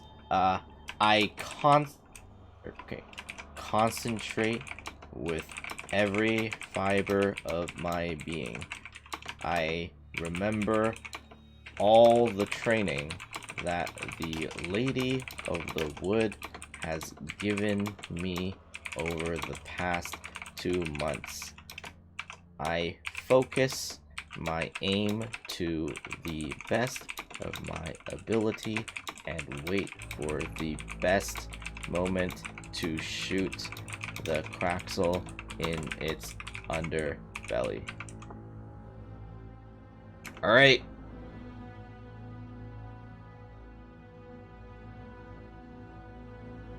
You wait for what seems like an eternity, and then fire your arrow. The Craxel moves just as you release the bow, and your arrow goes over its head. Well, we're dead. Okay. Notch another arrow and wait for it to lunge at me. When it comes flying, it should leave its underbelly exposed.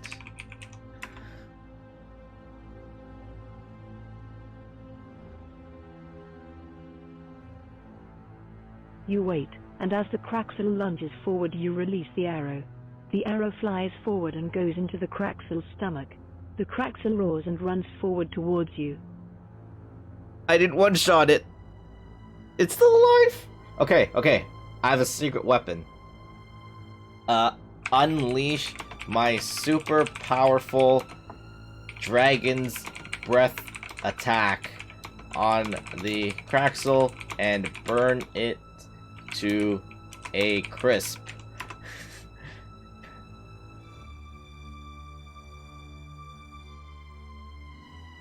You exhale a mighty burst of fire, which flies out of your mouth and across the distance at the Craxel. Oh my god. Please kill it. Please kill it. The Craxel is set ablaze and begins to roll on the ground. Ah, ah, ah. It shrieks, its skin beginning to burn. Oh! Shoot at it repeatedly, aiming for its underbelly with every shot.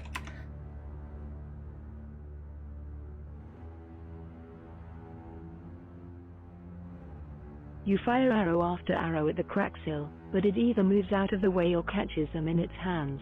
You are going to pay for what you did to my brother, you monster. What?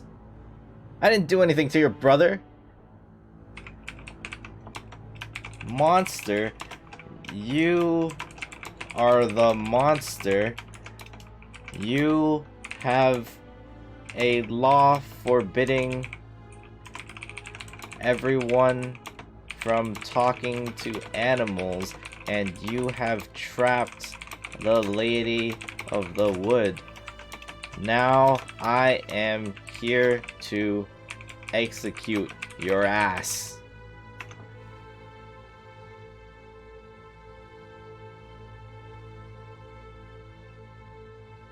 You scream out at the Kraxil, who is clearly in pain from the burns covering his body at this point.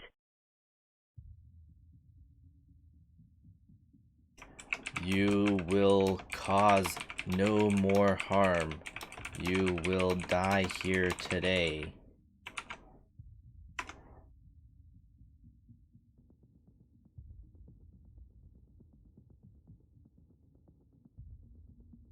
You continue to hurl abuse at the Kraxil, who now seems to have caught your arrow in its hand.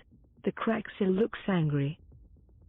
You know, when the Lady of the Wood told me that a simple bow and arrow would be enough to beat this thing, somehow I feel like she was full of shit. Alright, you know what? I recharge my breath weapon and fire it again at the Kraxil. Let's see if I can recharge. Gotta roll a 5 or a 6. You open your mouth and hold the fire deep in your belly, waiting to release it at the Kraxil. The Kraxil stops its rolling and begins to stand up again, then staggers toward you. Release the breath weapon.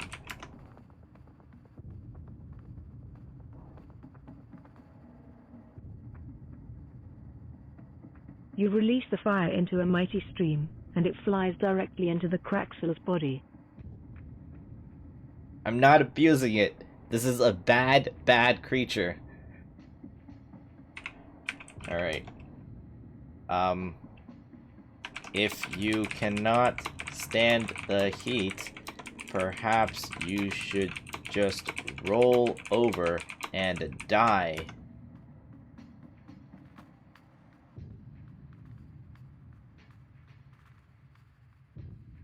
The Kraxil roars in pain and anger at you. The fire has done nothing to slow it down. Now it approaches rapidly. Tread softly, because you tread over the grave of your ancestors. Oh my god. Alright, I gotta finish this thing.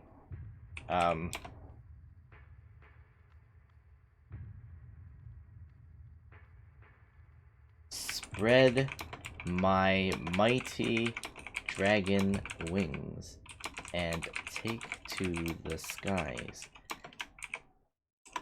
Rain arrows down at the Kraxil as if I have an unlimited amount of ammo.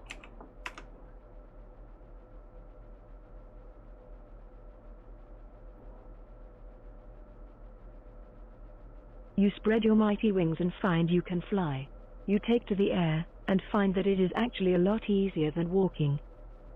Alright, see you later, Crimson. Thanks for stopping by. Find that is a lot easier than walking. Yeah.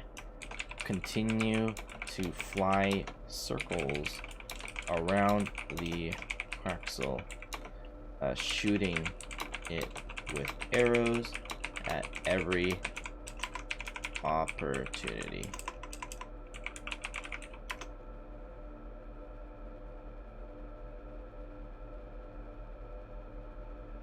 You fly in circles around the Kraxil, releasing arrows at every opportunity. The Kraxil tries to follow you in the air, but its body is clearly too badly burned and its movements are sluggish. Let's continue with the story. I feel like this thing should die soon. The Kraxil manages to grab you with its claw, but you easily slip out of your skin and away from its grip. Okay, I can just shed my skin. Why not? But this thing took a lot of beating in the last story too, and didn't die. I gotta do something like really crazy to take him out. Alright. Light one of my arrows on fire with my breath and aim it directly at the Craxel's exposed heart.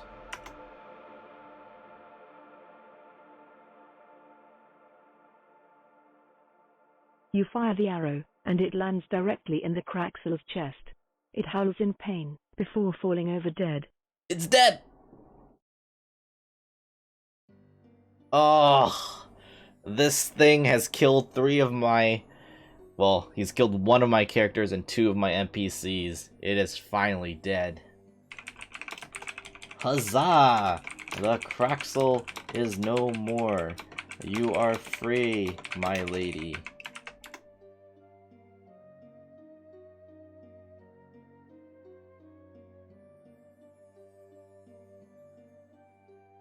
The Lady of the Wood approaches you, and stares at you with her piercing eyes. You have proven yourself today, my love. You freed me from that vile creature, and can now have your reward. Oh. I wait expectedly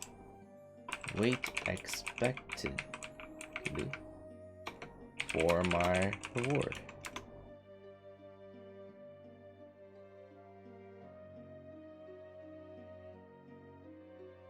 The Lady of the Wood approaches you, and stares into your eyes. You have proven yourself today, my love. You freed me from that vile creature, and can now have your reward. Okay, let's try something else. What is my reward, my lady?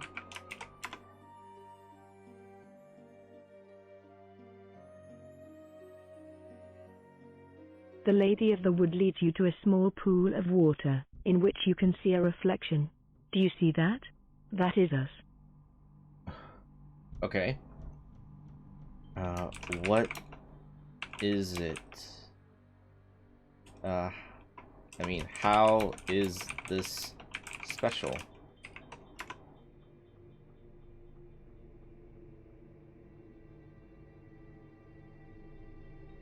The Lady of the Wood looks at you with a look of sadness and pity. With your kind, I forget that sometimes you cannot see what is right in front of you.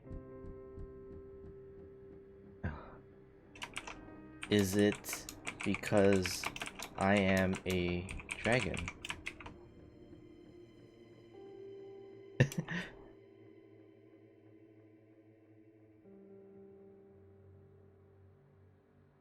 Not at all, my love. It is because you are a male. Oh, I see. Wait!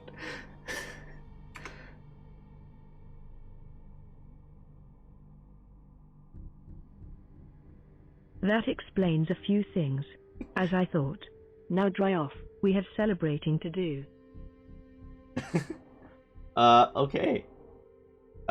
Sure, my lady.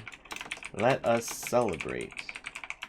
I am sure the animals in the forest would be ecstatic to learn that they are now free from the Craxel's terror.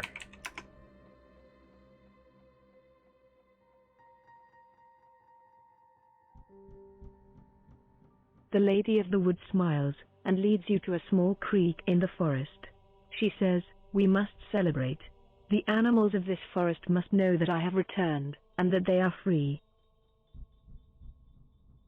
Okay. How should we spread the message?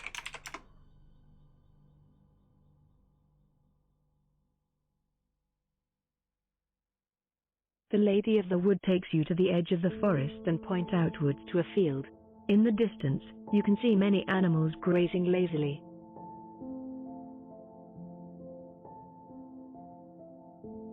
Alright. Hear ye, animals of the wood. The Lady of the Wood has a message for you all. Gather around and listen to her story.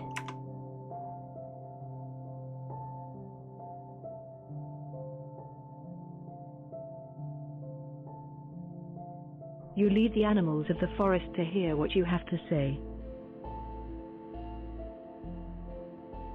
Alright, continue.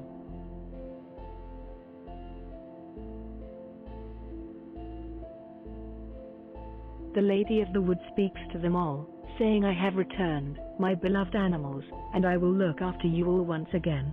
We are free of the Craxil." The Craxil is no more. It has been... Actually, I think that's fine.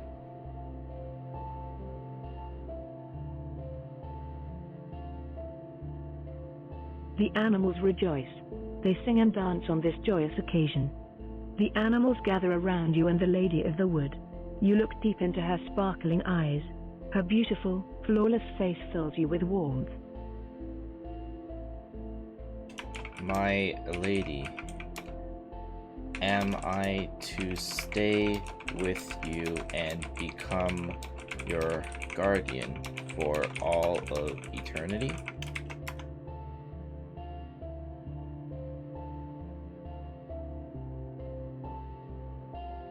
"Of course, my love." You smile with happiness. "Forever?" She smiles back and takes your hand as you become the new Lord of the Wood.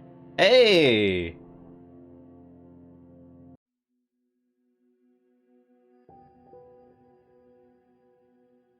It is my pleasure to serve you.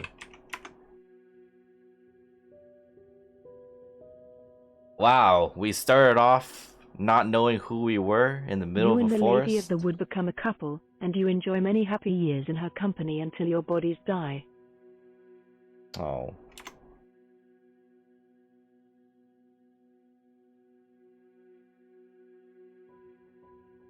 From then on, you become a tale passed between children, from one generation to the next.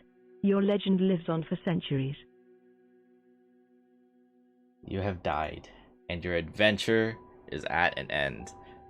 Wow, that was a nice one. That actually, from beginning to end, that one was a roller coaster. It started off with us not knowing where we were and just trying to survive, like looking for a stream, catching a rabbit for our first meal, and then suddenly getting like attacked by a random spinning wheel. Like that was, I mean, it's crazy to think that that was all AI generated, and like very little of it was out of place. Like it all kind of ended up making sense. Like even the dragon egg thing. I mean, if you think of it as me hatching into a dragon, like it makes sense to a certain extent. But that is the end of Sir Willie of the Wood. Oh man. All right. I think. From then on, you become a tale. Should we do one more? Yeah, this time let's take a look at some of these scenarios and see.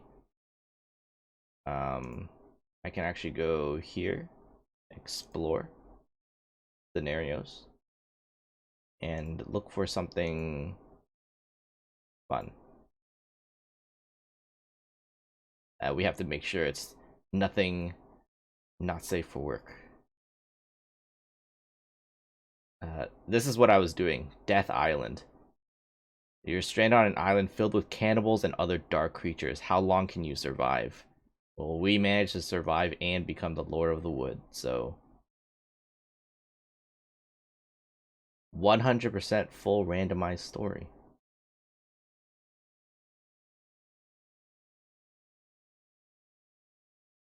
Succubus encounter. Oh, that's a JoJo scenario. There are a lot of not safe for work stuff here. Alright, I think what we'll do is just make a new game. Hello, Mythological Man. Oh, you missed a really, really great one. We had two really great stories, and they were incredibly surprising in how they turned out. Let's go with mystery this time. We did fantasy first, and then the second one was kind of horror, but it turned into fantasy after. Let's go ahead and be and do mystery as a detective. Let's try to solve some crimes. We are private, Dick Trophy.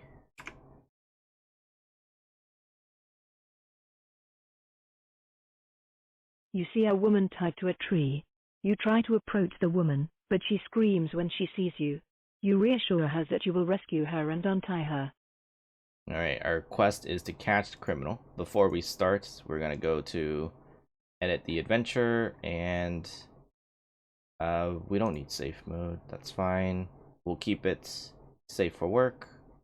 We don't need RPG stats. And let's have some sci-fi music and make it adventure. You see a woman tied to a tree. You try to approach the woman, but she screams when she sees you. You reassure her that you will rescue her and untie her.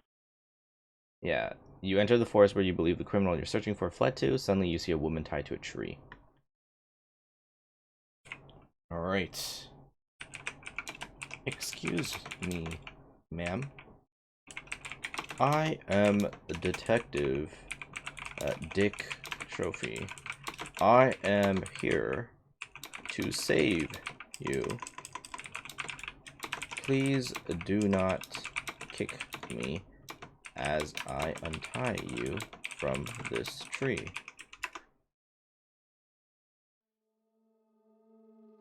Ah, there's the music. The woman calms down and accepts your help. She explains that her name is Ann Miller. She says she was camping with her friends when these bandits kidnapped her. Bandits. Oh. Bandits, you say? Do you happen to know where they might be?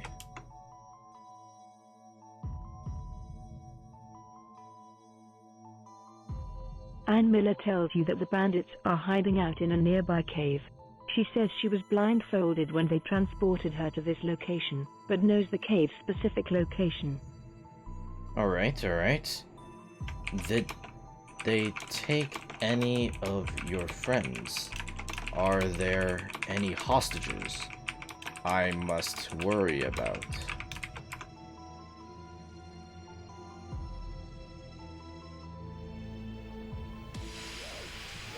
Ann Miller says there are no hostages. The bandits killed her friends and scalped them for fun. She says this happened 1 week ago, and that the bandits return every few days to taunt her. Okay, well, first of all, I don't think this music fits the detective, so we're gonna go back to the Ann creepy Miller says music. there are no hostages. But holy crap, these bandits are not messing around. Ann Miller says there are no hostages. The bandits killed her friends and scalped them for fun.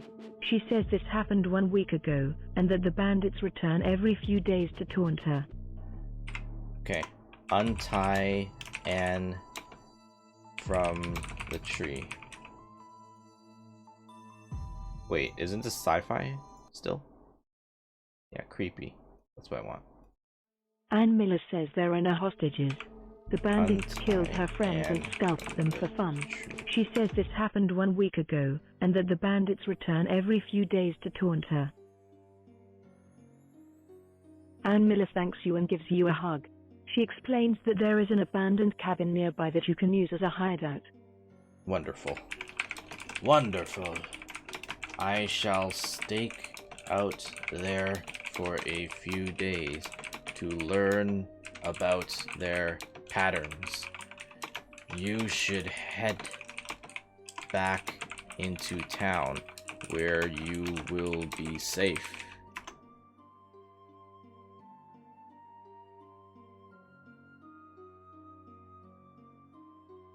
Ann Miller laughs and says you need to stay hydrated if you're going to hide out in the cabin.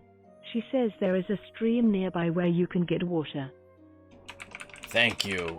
Noted.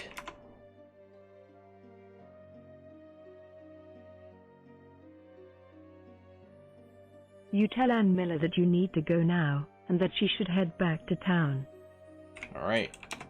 head towards the hideout in the cabin.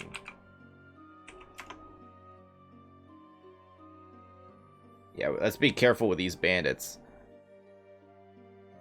Because if You they walk have towards guns the or cabin, anything... paying attention to your surroundings. You figure it was the bandits' base of operations. Suddenly, you trip over a tree root and fall to the ground. Ah! Ah! Who put a damn tree root in my path?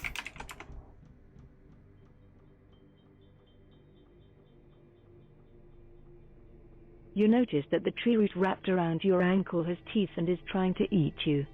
Your screams alert a nearby bandit, who rides over on a horse and slices your head off with his sword. What?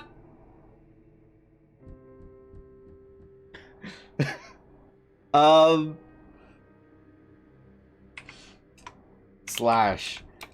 I grab my head and sew it back on before I die completely.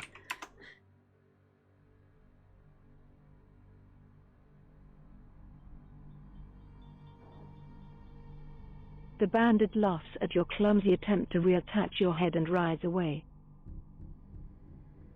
I continue to sew my head back together, laughing at the bandit's foolish mind for thinking this would not be possible.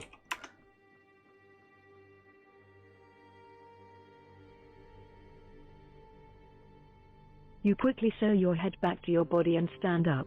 You notice that the bandit has left his sword lying on the ground, and decide to take it as a trophy. Too easy. Check stats. Let me see if I'm actually human. Or if I'm like a scarecrow or something. Your name is Dick Trophy, and you are a detective living in a town plagued by a crime wave. You have managed to track down and find the identity of the notorious outlaw Ollie Starks. Oh, okay. So I'm looking for Outlaw Ollie Starks. Okay. Let's just copy and paste this right here. And also write, I can reattach my head if it is lopped off. I also have the bandit's sword. Easy. Okay. Take the sword and spin it around as if I have 100 years of sword training. Then I move towards... Oh, actually, then I check the nearby cabin for valuables.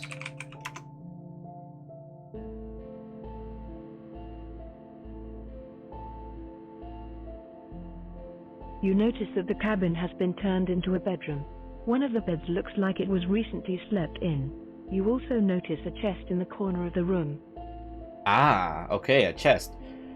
Tap the chest with my sword, just in case it might be a mimic or trapped.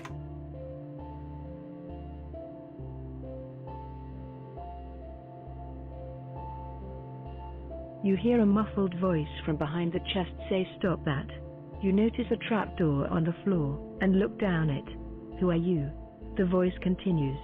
Oh. Well, I am Detective Dick Trophy. Who might you be, youngin'?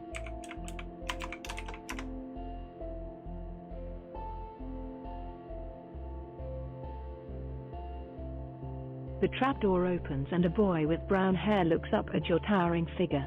"I'm Samuel Sterling," he says, shaking in fear. Little Sam.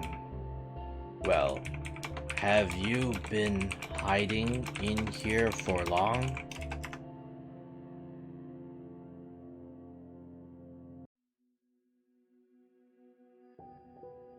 "I have been hiding in here for 2 days now," Samuel answers. You hear shouting outside the cabin from a bandit.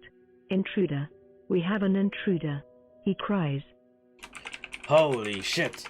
Samuel, get down into your trap door and let me inside too, or we will both die.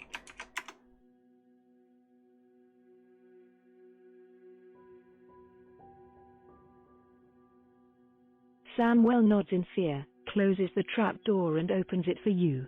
He then climbs down into it. You quickly climb down the ladder and enter the cramped space. Quiet, little Samuel. The bandits are stupid and will not notice the trap door.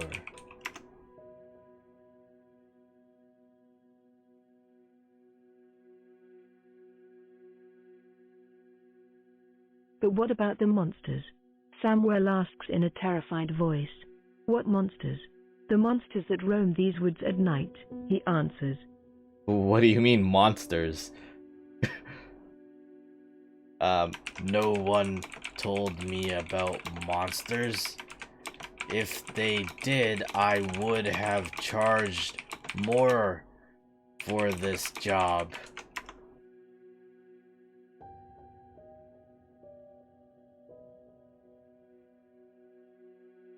Samuel giggles. You place your hand on his shoulder and say, "Relax, little one. I will protect you." You feel the space shake a bit. What was that?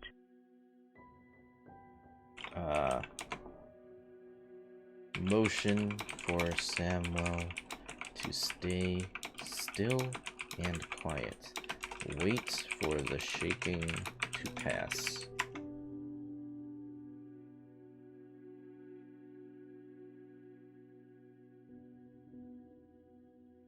Samuel nods and stays quiet. You feel the ground shake again, this time more violently. What the fuck is that? Shh, you say. The shaking stops after a minute or two.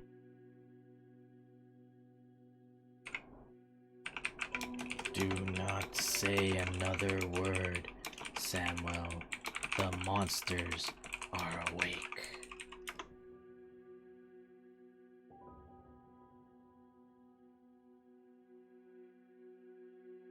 You hear a loud crash above you, and the trapdoor flies open. A creature with green scales and red eyes stares down at you. It snarls, revealing a mouth filled with razor-sharp teeth. Well, shit. Okay.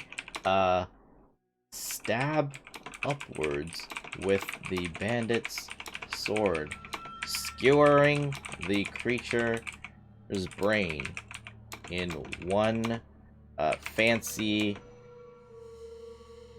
attack.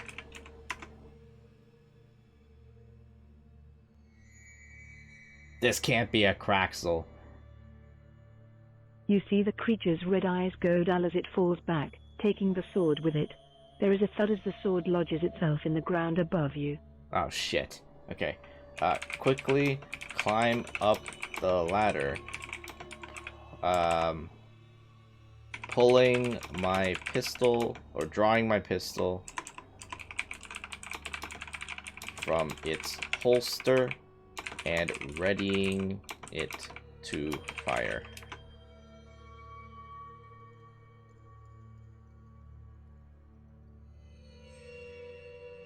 You climb up the ladder and look around. You are in a clearing, the cabin you had been in surrounded by trees. 3 more creatures are in the clearing with you. Oh, okay. Diplomacy. Let's try diplomacy. Hello, fine creatures of the night. I am Detective Dick Trophy, and I have a proposition for you.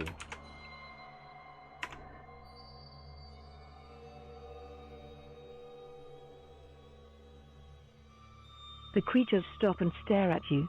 I want you to tell your friends. Tell your friends Dick Trophy says hello. Okay, sure. The AI wants me to say that. I will say that.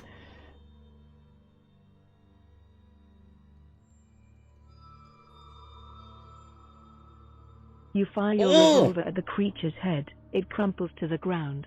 Holy shit! Okay, the AI wants me to just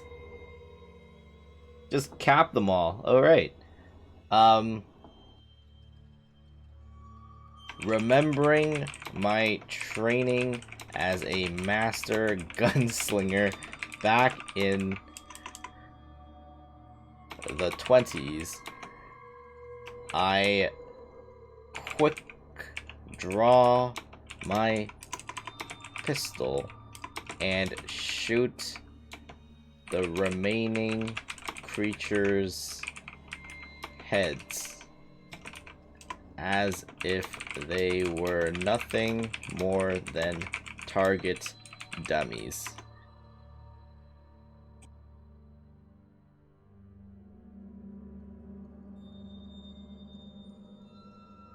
You quickly reload your pistol and shoot the creatures again, blowing their heads to pieces. After stepping over their corpses, you walk over to where your sword is lodged in the ground. Is there no one else?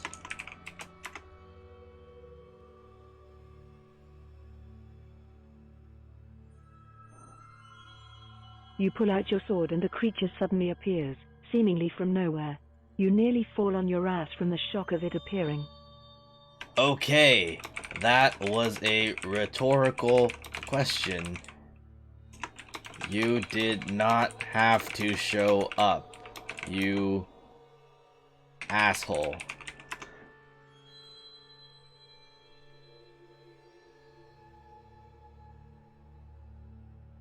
Rhetorical? I was asking a question that I was going to answer myself. It's a dumb human trait. Now, let's get down to business. Wait, the creature can speak. Hello, fearless cactus. I forgot to hit story mode, but the AI looks like it understood what you wanted. Yeah, I mean, I don't mind if the AI wants to, like, pilot my character for me. I think it's more interesting like that. I like to let the AI do what it does, and you get some fun stuff. Alright, so, do you want to have a normal conversation, or should I blow your head to pieces like I did all your friends? I've actually never tried the story mode feature. What makes you think I am alone? I'm a detective. It's my job to notice these things. Alright then, where is your proof that I'm alone? Alright. If there are any other creatures hiding around here, please show yourself.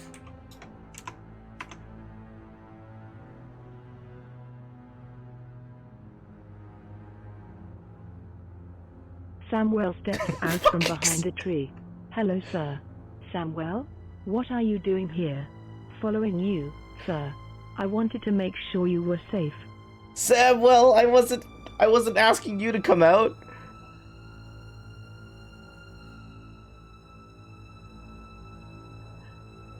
Story mode is every other mode, you just phrase it differently.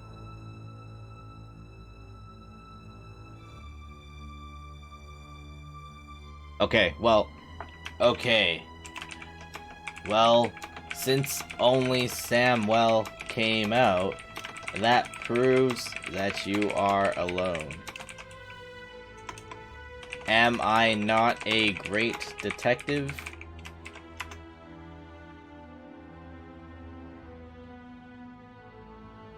Maybe I'm gonna see if I can try the story mode. But, can I have my gun back now?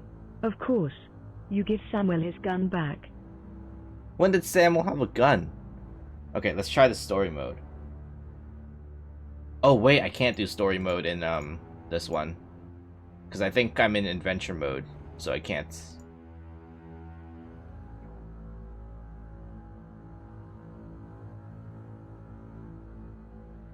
Oh, I want to eat that piece of pie, I say, or you... Okay, so it's basically just narrating like exactly what the story is going to say. Yeah, that's interesting. I can see some uses for that then. For sure. Except, yeah, it doesn't let me do that if I'm in adventure mode. Hey Samuel, how accurate are you with that gun? Do you want to try shooting that creature with it?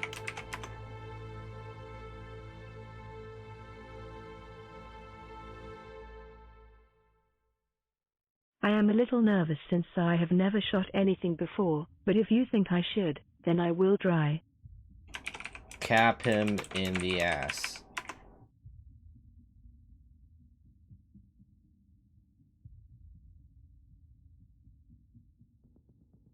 Samuel takes aim and fires the pistol. The bullet hits Cap in his left ass cheek, causing him to yelp in surprise. "You shot me," he says. "No, I didn't." Who's Cap? I think the AI thought that when I said Cap, I introduced a new character. Hey, Cap, what are you doing here in the middle of the forest? If you weren't here, Samuel would not have shot you.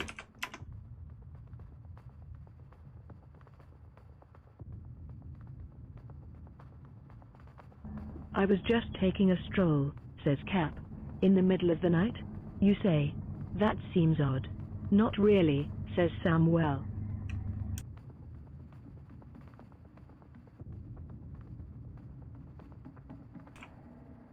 How is taking a stroll in a monster-infested forest in the middle of the night not odd? What are you smoking, Samuel?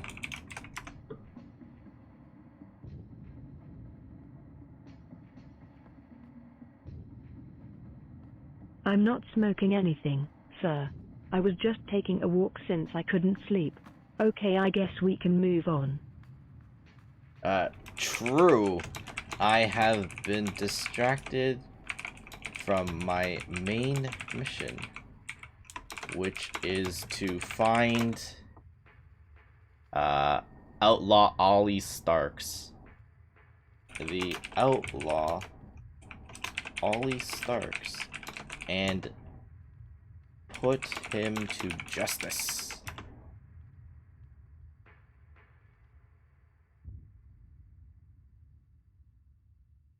"What is your main mission?" What is my main mission? I just told you. I just told you. Pay attention. I need to find Ollie Starks.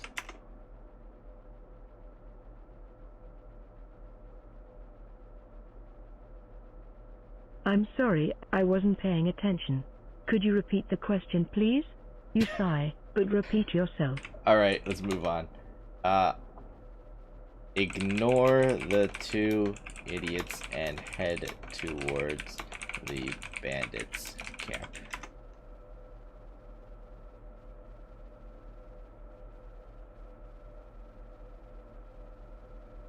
You walk into the camp, which is empty. You find a note on the campfire. "Come to the old mill if you want to see your girlfriend again." You look around, but there's no one here. My girlfriend? This note must be for someone else.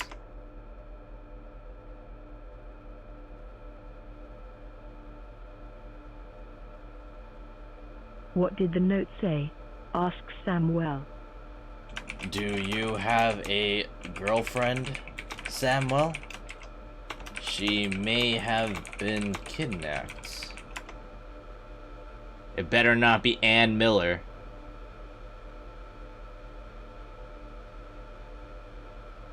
"No, I don't." You stare at Samuel. He stares back at you. After about a minute of silence, You both start laughing. Okay. Okay, let's head to the mill. The idiots must have captured some random girl then.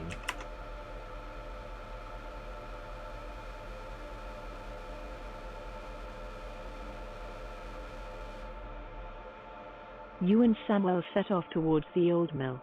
It's only a short walk away. Do you really think they have a girl hostage? Asks Samuel.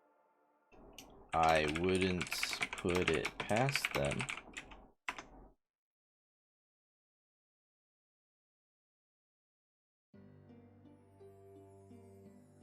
Really? You don't think they'd just make it up? There's no point in making a false kidnapping note. I suppose you're right, says Samuel. Okay. Head inside the mill.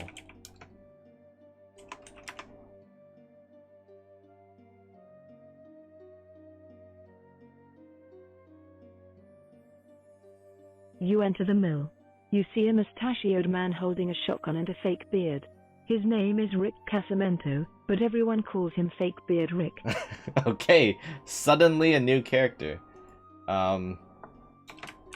We found a note saying the bandits have captured a girl at the mill. Inside the mill, we meet Fake Beard Rick, or Rick Casamento.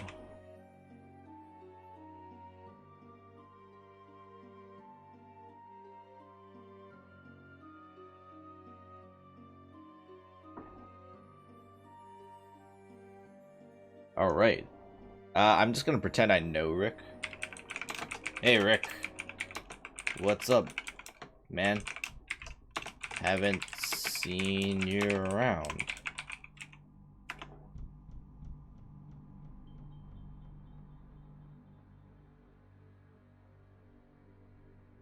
Oh, hi Dick. I've just been here at the mill, doing some work. What are you doing exactly? You ask. I'm just moving these sacks of flour.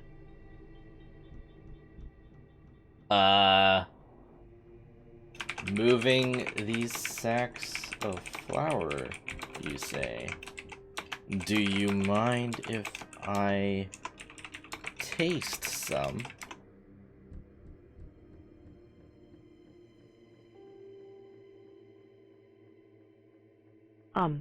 Sure, says Rick, unsure of how to respond.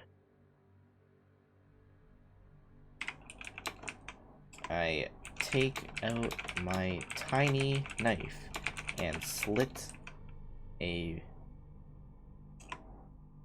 one of the flour sacks.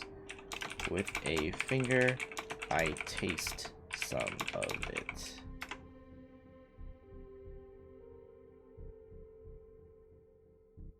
Well, I'm not eating the raw flour because I think it's flour. Delicious, you say. Rick Casamento inspects the sack. You know what? You're right. It is delicious. Oh, it is flour?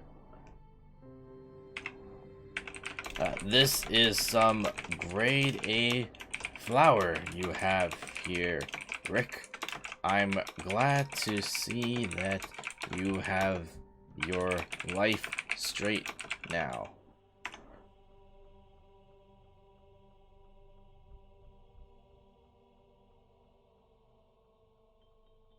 Yeah.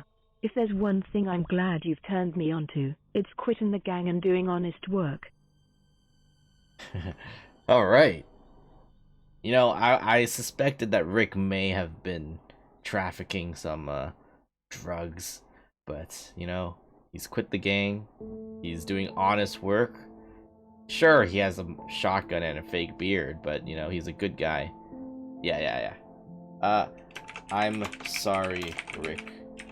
To tell you the truth, I suspected you may have relapsed into drug trafficking again. I should have trusted you. Please accept My apologies. You are a good man.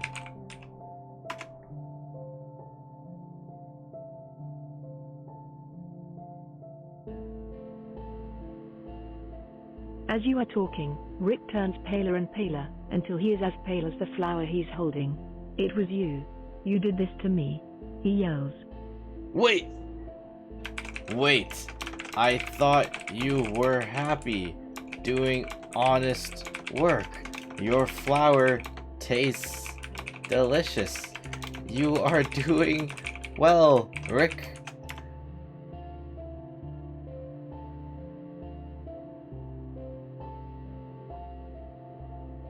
He thinks I must have been the Shut one up. to... You're the cause of all this. He yells. He raises his shotgun and points it at you. Get out of here, Dick, he says in a low voice. Oh my god.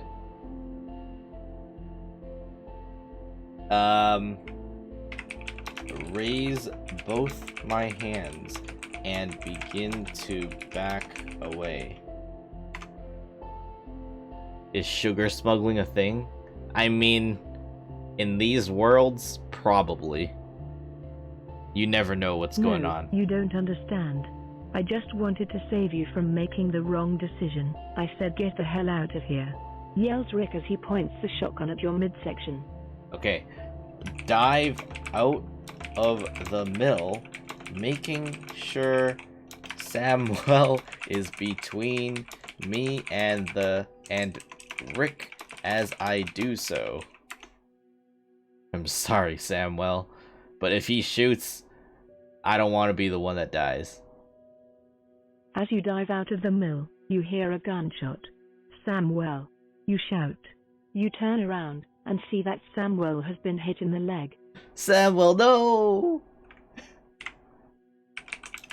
Samuel, no! What have you done to deserve such a fate? Rick, please stop. Samuel is still a young child.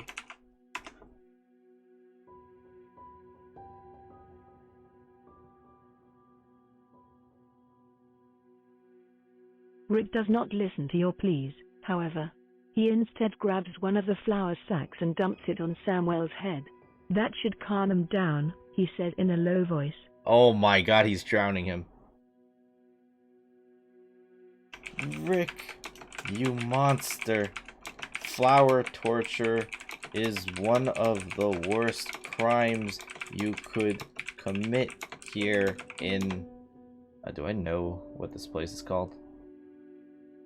In Chicago, okay? In Chicago. You cannot turn back now.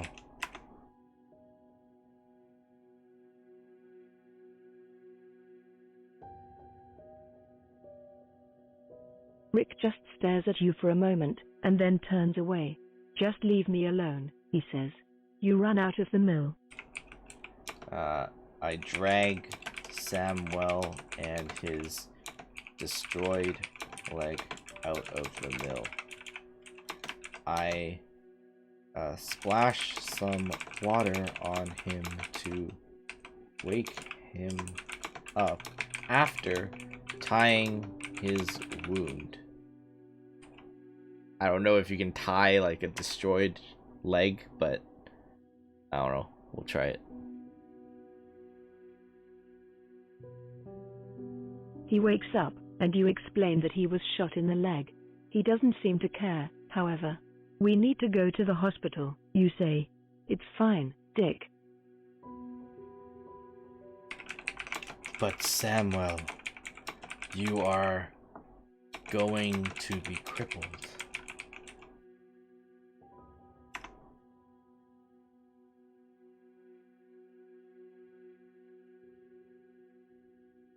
I'll be back to fighting shape in no time. Don't worry, you shrug and let him keep his dignity. You head outside, where you see a small crowd starting to form around the mill.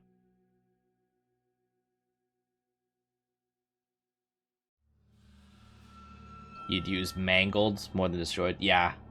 Probably not the best word there. You shrug and let him keep his dignity. You head outside where you see a small crowd starting to form around the mill. People of Chicago. A tragedy has happened here tonight. The flour supplier, Rick Casamento, has turned rogue.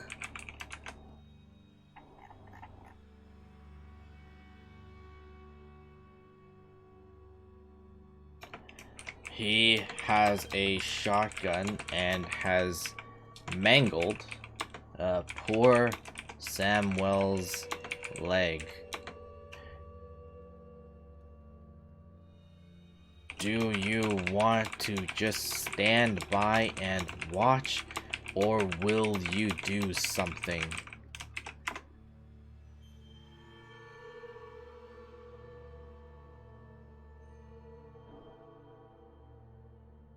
The crowd looks unsure. Cowardly fools. You yell at them. At this point, the crowd gets angry. You damn right. Let's go get him. Shouts someone in the crowd.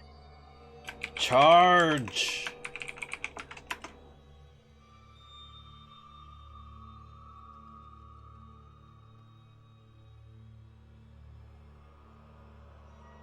The two of you charge into the mill.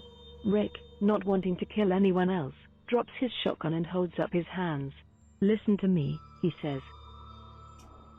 Rick, I will listen to you. But first, you must let us handcuff you so that you cannot hurt anyone else.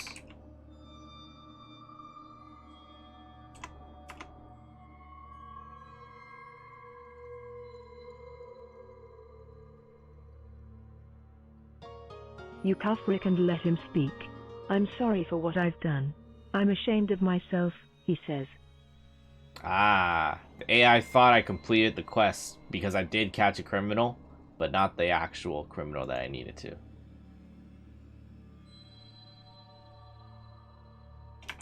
Take him away, boys.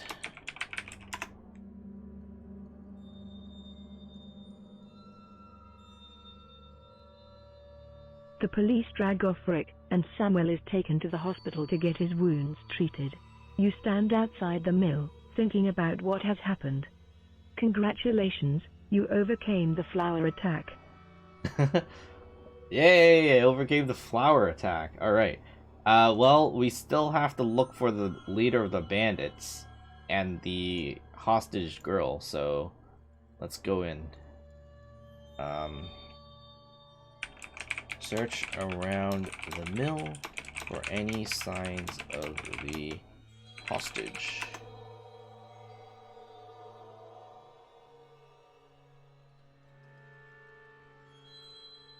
You walk into the mill. There is something on the floor. It looks like a piece of paper, although it is hard to tell. It is covered in blood. Look at the piece of paper.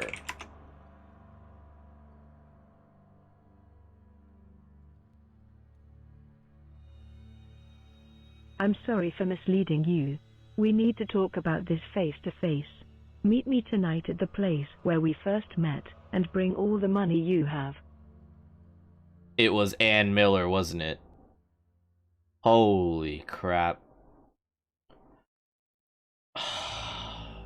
Alright. Realizing that this was all a trap set up by Ann Miller, you head back to the tree where she was first found.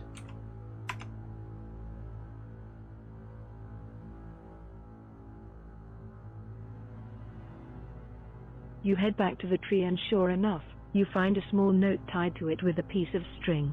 It reads, "Look behind you." You turn around and see Ann Miller standing there. Man. How? How can you do this to me, Anne? I thought we had a connection.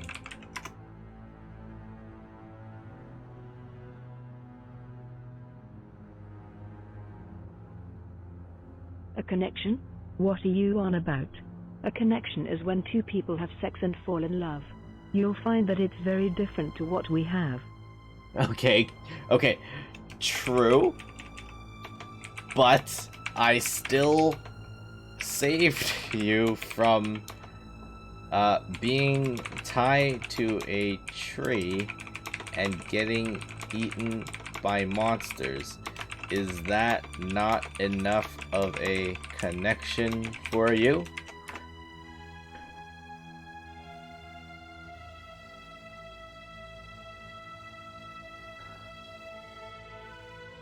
Anne Miller looks intently at you. Maybe we should move on to the next victim, she says. Fine, you reply. What's the next case? Oh no. The AI messed up there. I'm gonna try that one. Anne looks at you and smiles.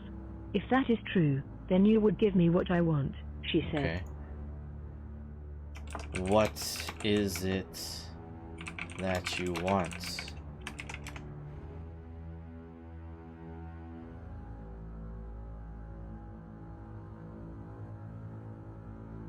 I want revenge. I want the miller and his wife dead. The miller? You mean Rick?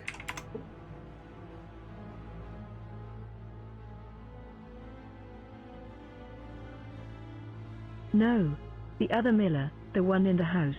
But why? I don't understand. You were friends with him. Let's let the story progress here.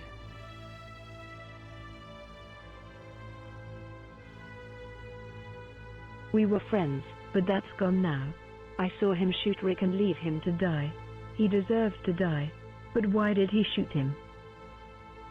I'm gonna retry that because Rick is clearly not dead. What? Tell me, is the past tense now?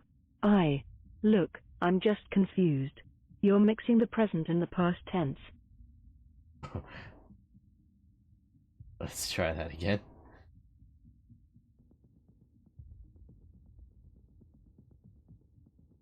Were friends with him? He was my boyfriend. We loved each other. You are shocked by this revelation. Mm-hmm. Then why do you want to kill him? Is it because he left you for that woman?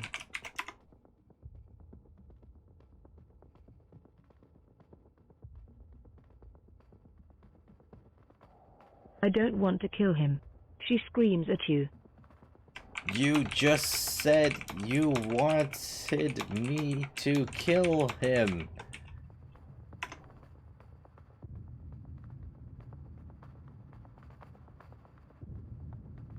Fine. If you must know, I want you to kill her. Why? Because she is a heartless bitch who doesn't love him.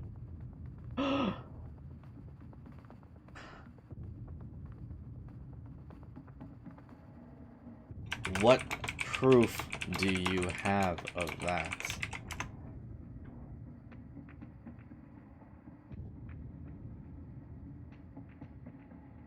He just wants to spend time with her. I mean, he has to see other people. He's a sheriff. He risks his life to protect the town. He should be able to spend time with his family. His family? But aren't they married? Isn't she his family?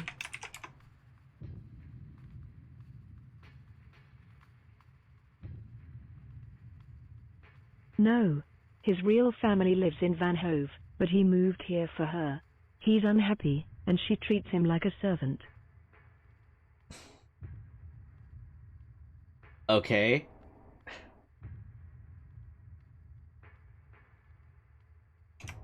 Fine. I will go talk to the miller for you. but I will not kill her.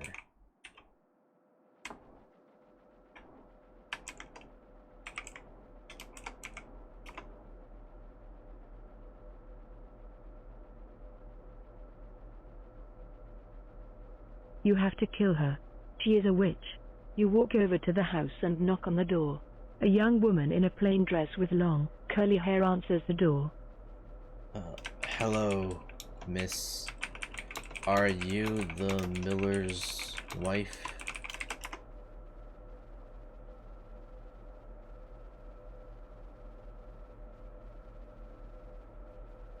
Yes, do I know you? No, but my name is Dick. I work with your husband. Anne, who we think is a witch, has asked me to speak with you. Okay. I mean, yeah, I do think she is a witch. She suspects that you are not happy with your husband. Is that true? I know that's not what she said. I'm just making it up. Yes, it is true. But I love him, and I will not leave him. You walk back to the mill, and find Dan waiting for you. So? Alright, so now I'm a messenger for two jealous women. Alright. So, she said that she is unhappy with him, but she still loves him and will not leave him. Sorry, I tried.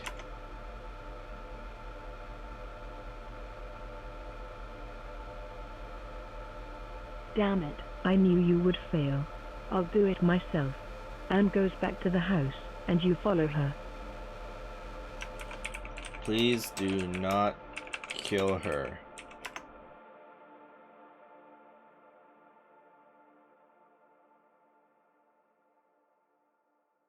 Why didn't you kill the sheriff when you had the chance?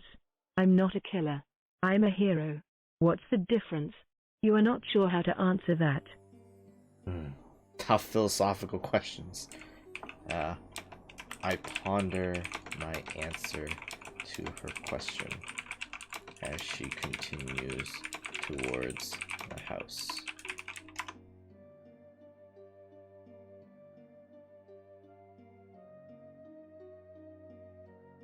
I guess a killer doesn't save people. A hero can still kill if he wants to. Well, I guess I'm no hero then. Come on, let's get this over with.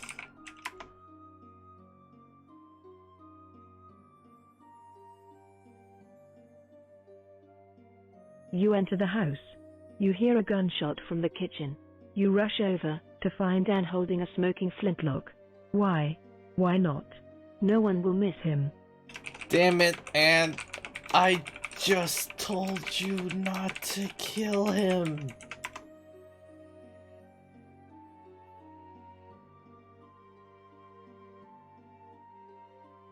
I know what you said, but you didn't specify when. What are you even talking about? You are delusional. You are insane. Psychotic. Puts the gun down.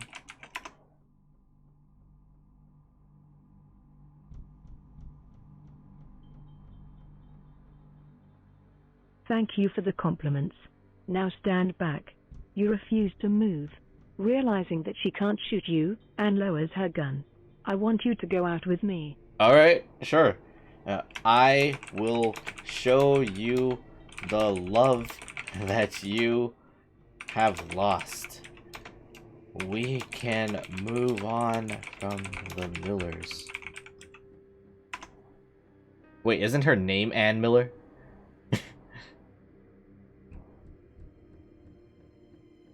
You pick up the gun and fight the urge to kill Anne. You shoot out the window, and a startled Ollie falls to the ground, shot through the heart. That'll teach him. Oh! I got Ollie. Yeah, she probably married, like, the other Miller. And so she took his last name, and now she's like a stalker, and so she kept the last name. I killed Ollie. Well, that was convenient.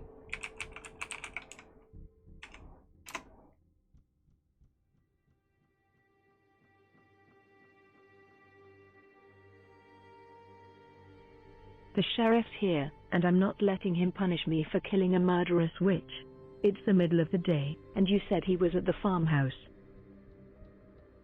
Wait, hold on. That's just messed up. That was fantastic. Let's go to Van Hove and find a preacher. You nod. Oh, are we just gonna elope? Alright. You elope with Ann Miller and live happily ever after. The end. Hey, another happy ending for us. Alright, 3 stories. First one ended with us dying to the Craxel, but in a surprising turn of events, the Craxel appeared in the second story, and we managed to get revenge on him and became the Lord of the Woods, and probably one of my favorite stories. And then this one, just a fun little mystery thing with a few plot twists and turns here, and we ended up marrying a psychotic lady and lived happily ever after with that. So I'm gonna go ahead and call this for tonight. We played quite a few games. I had a lot of fun with this. I'm probably gonna do this more on other streams as well, because yeah, this was a lot of fun. But thank you for watching, and that's gonna be it for this stream. Have a good night.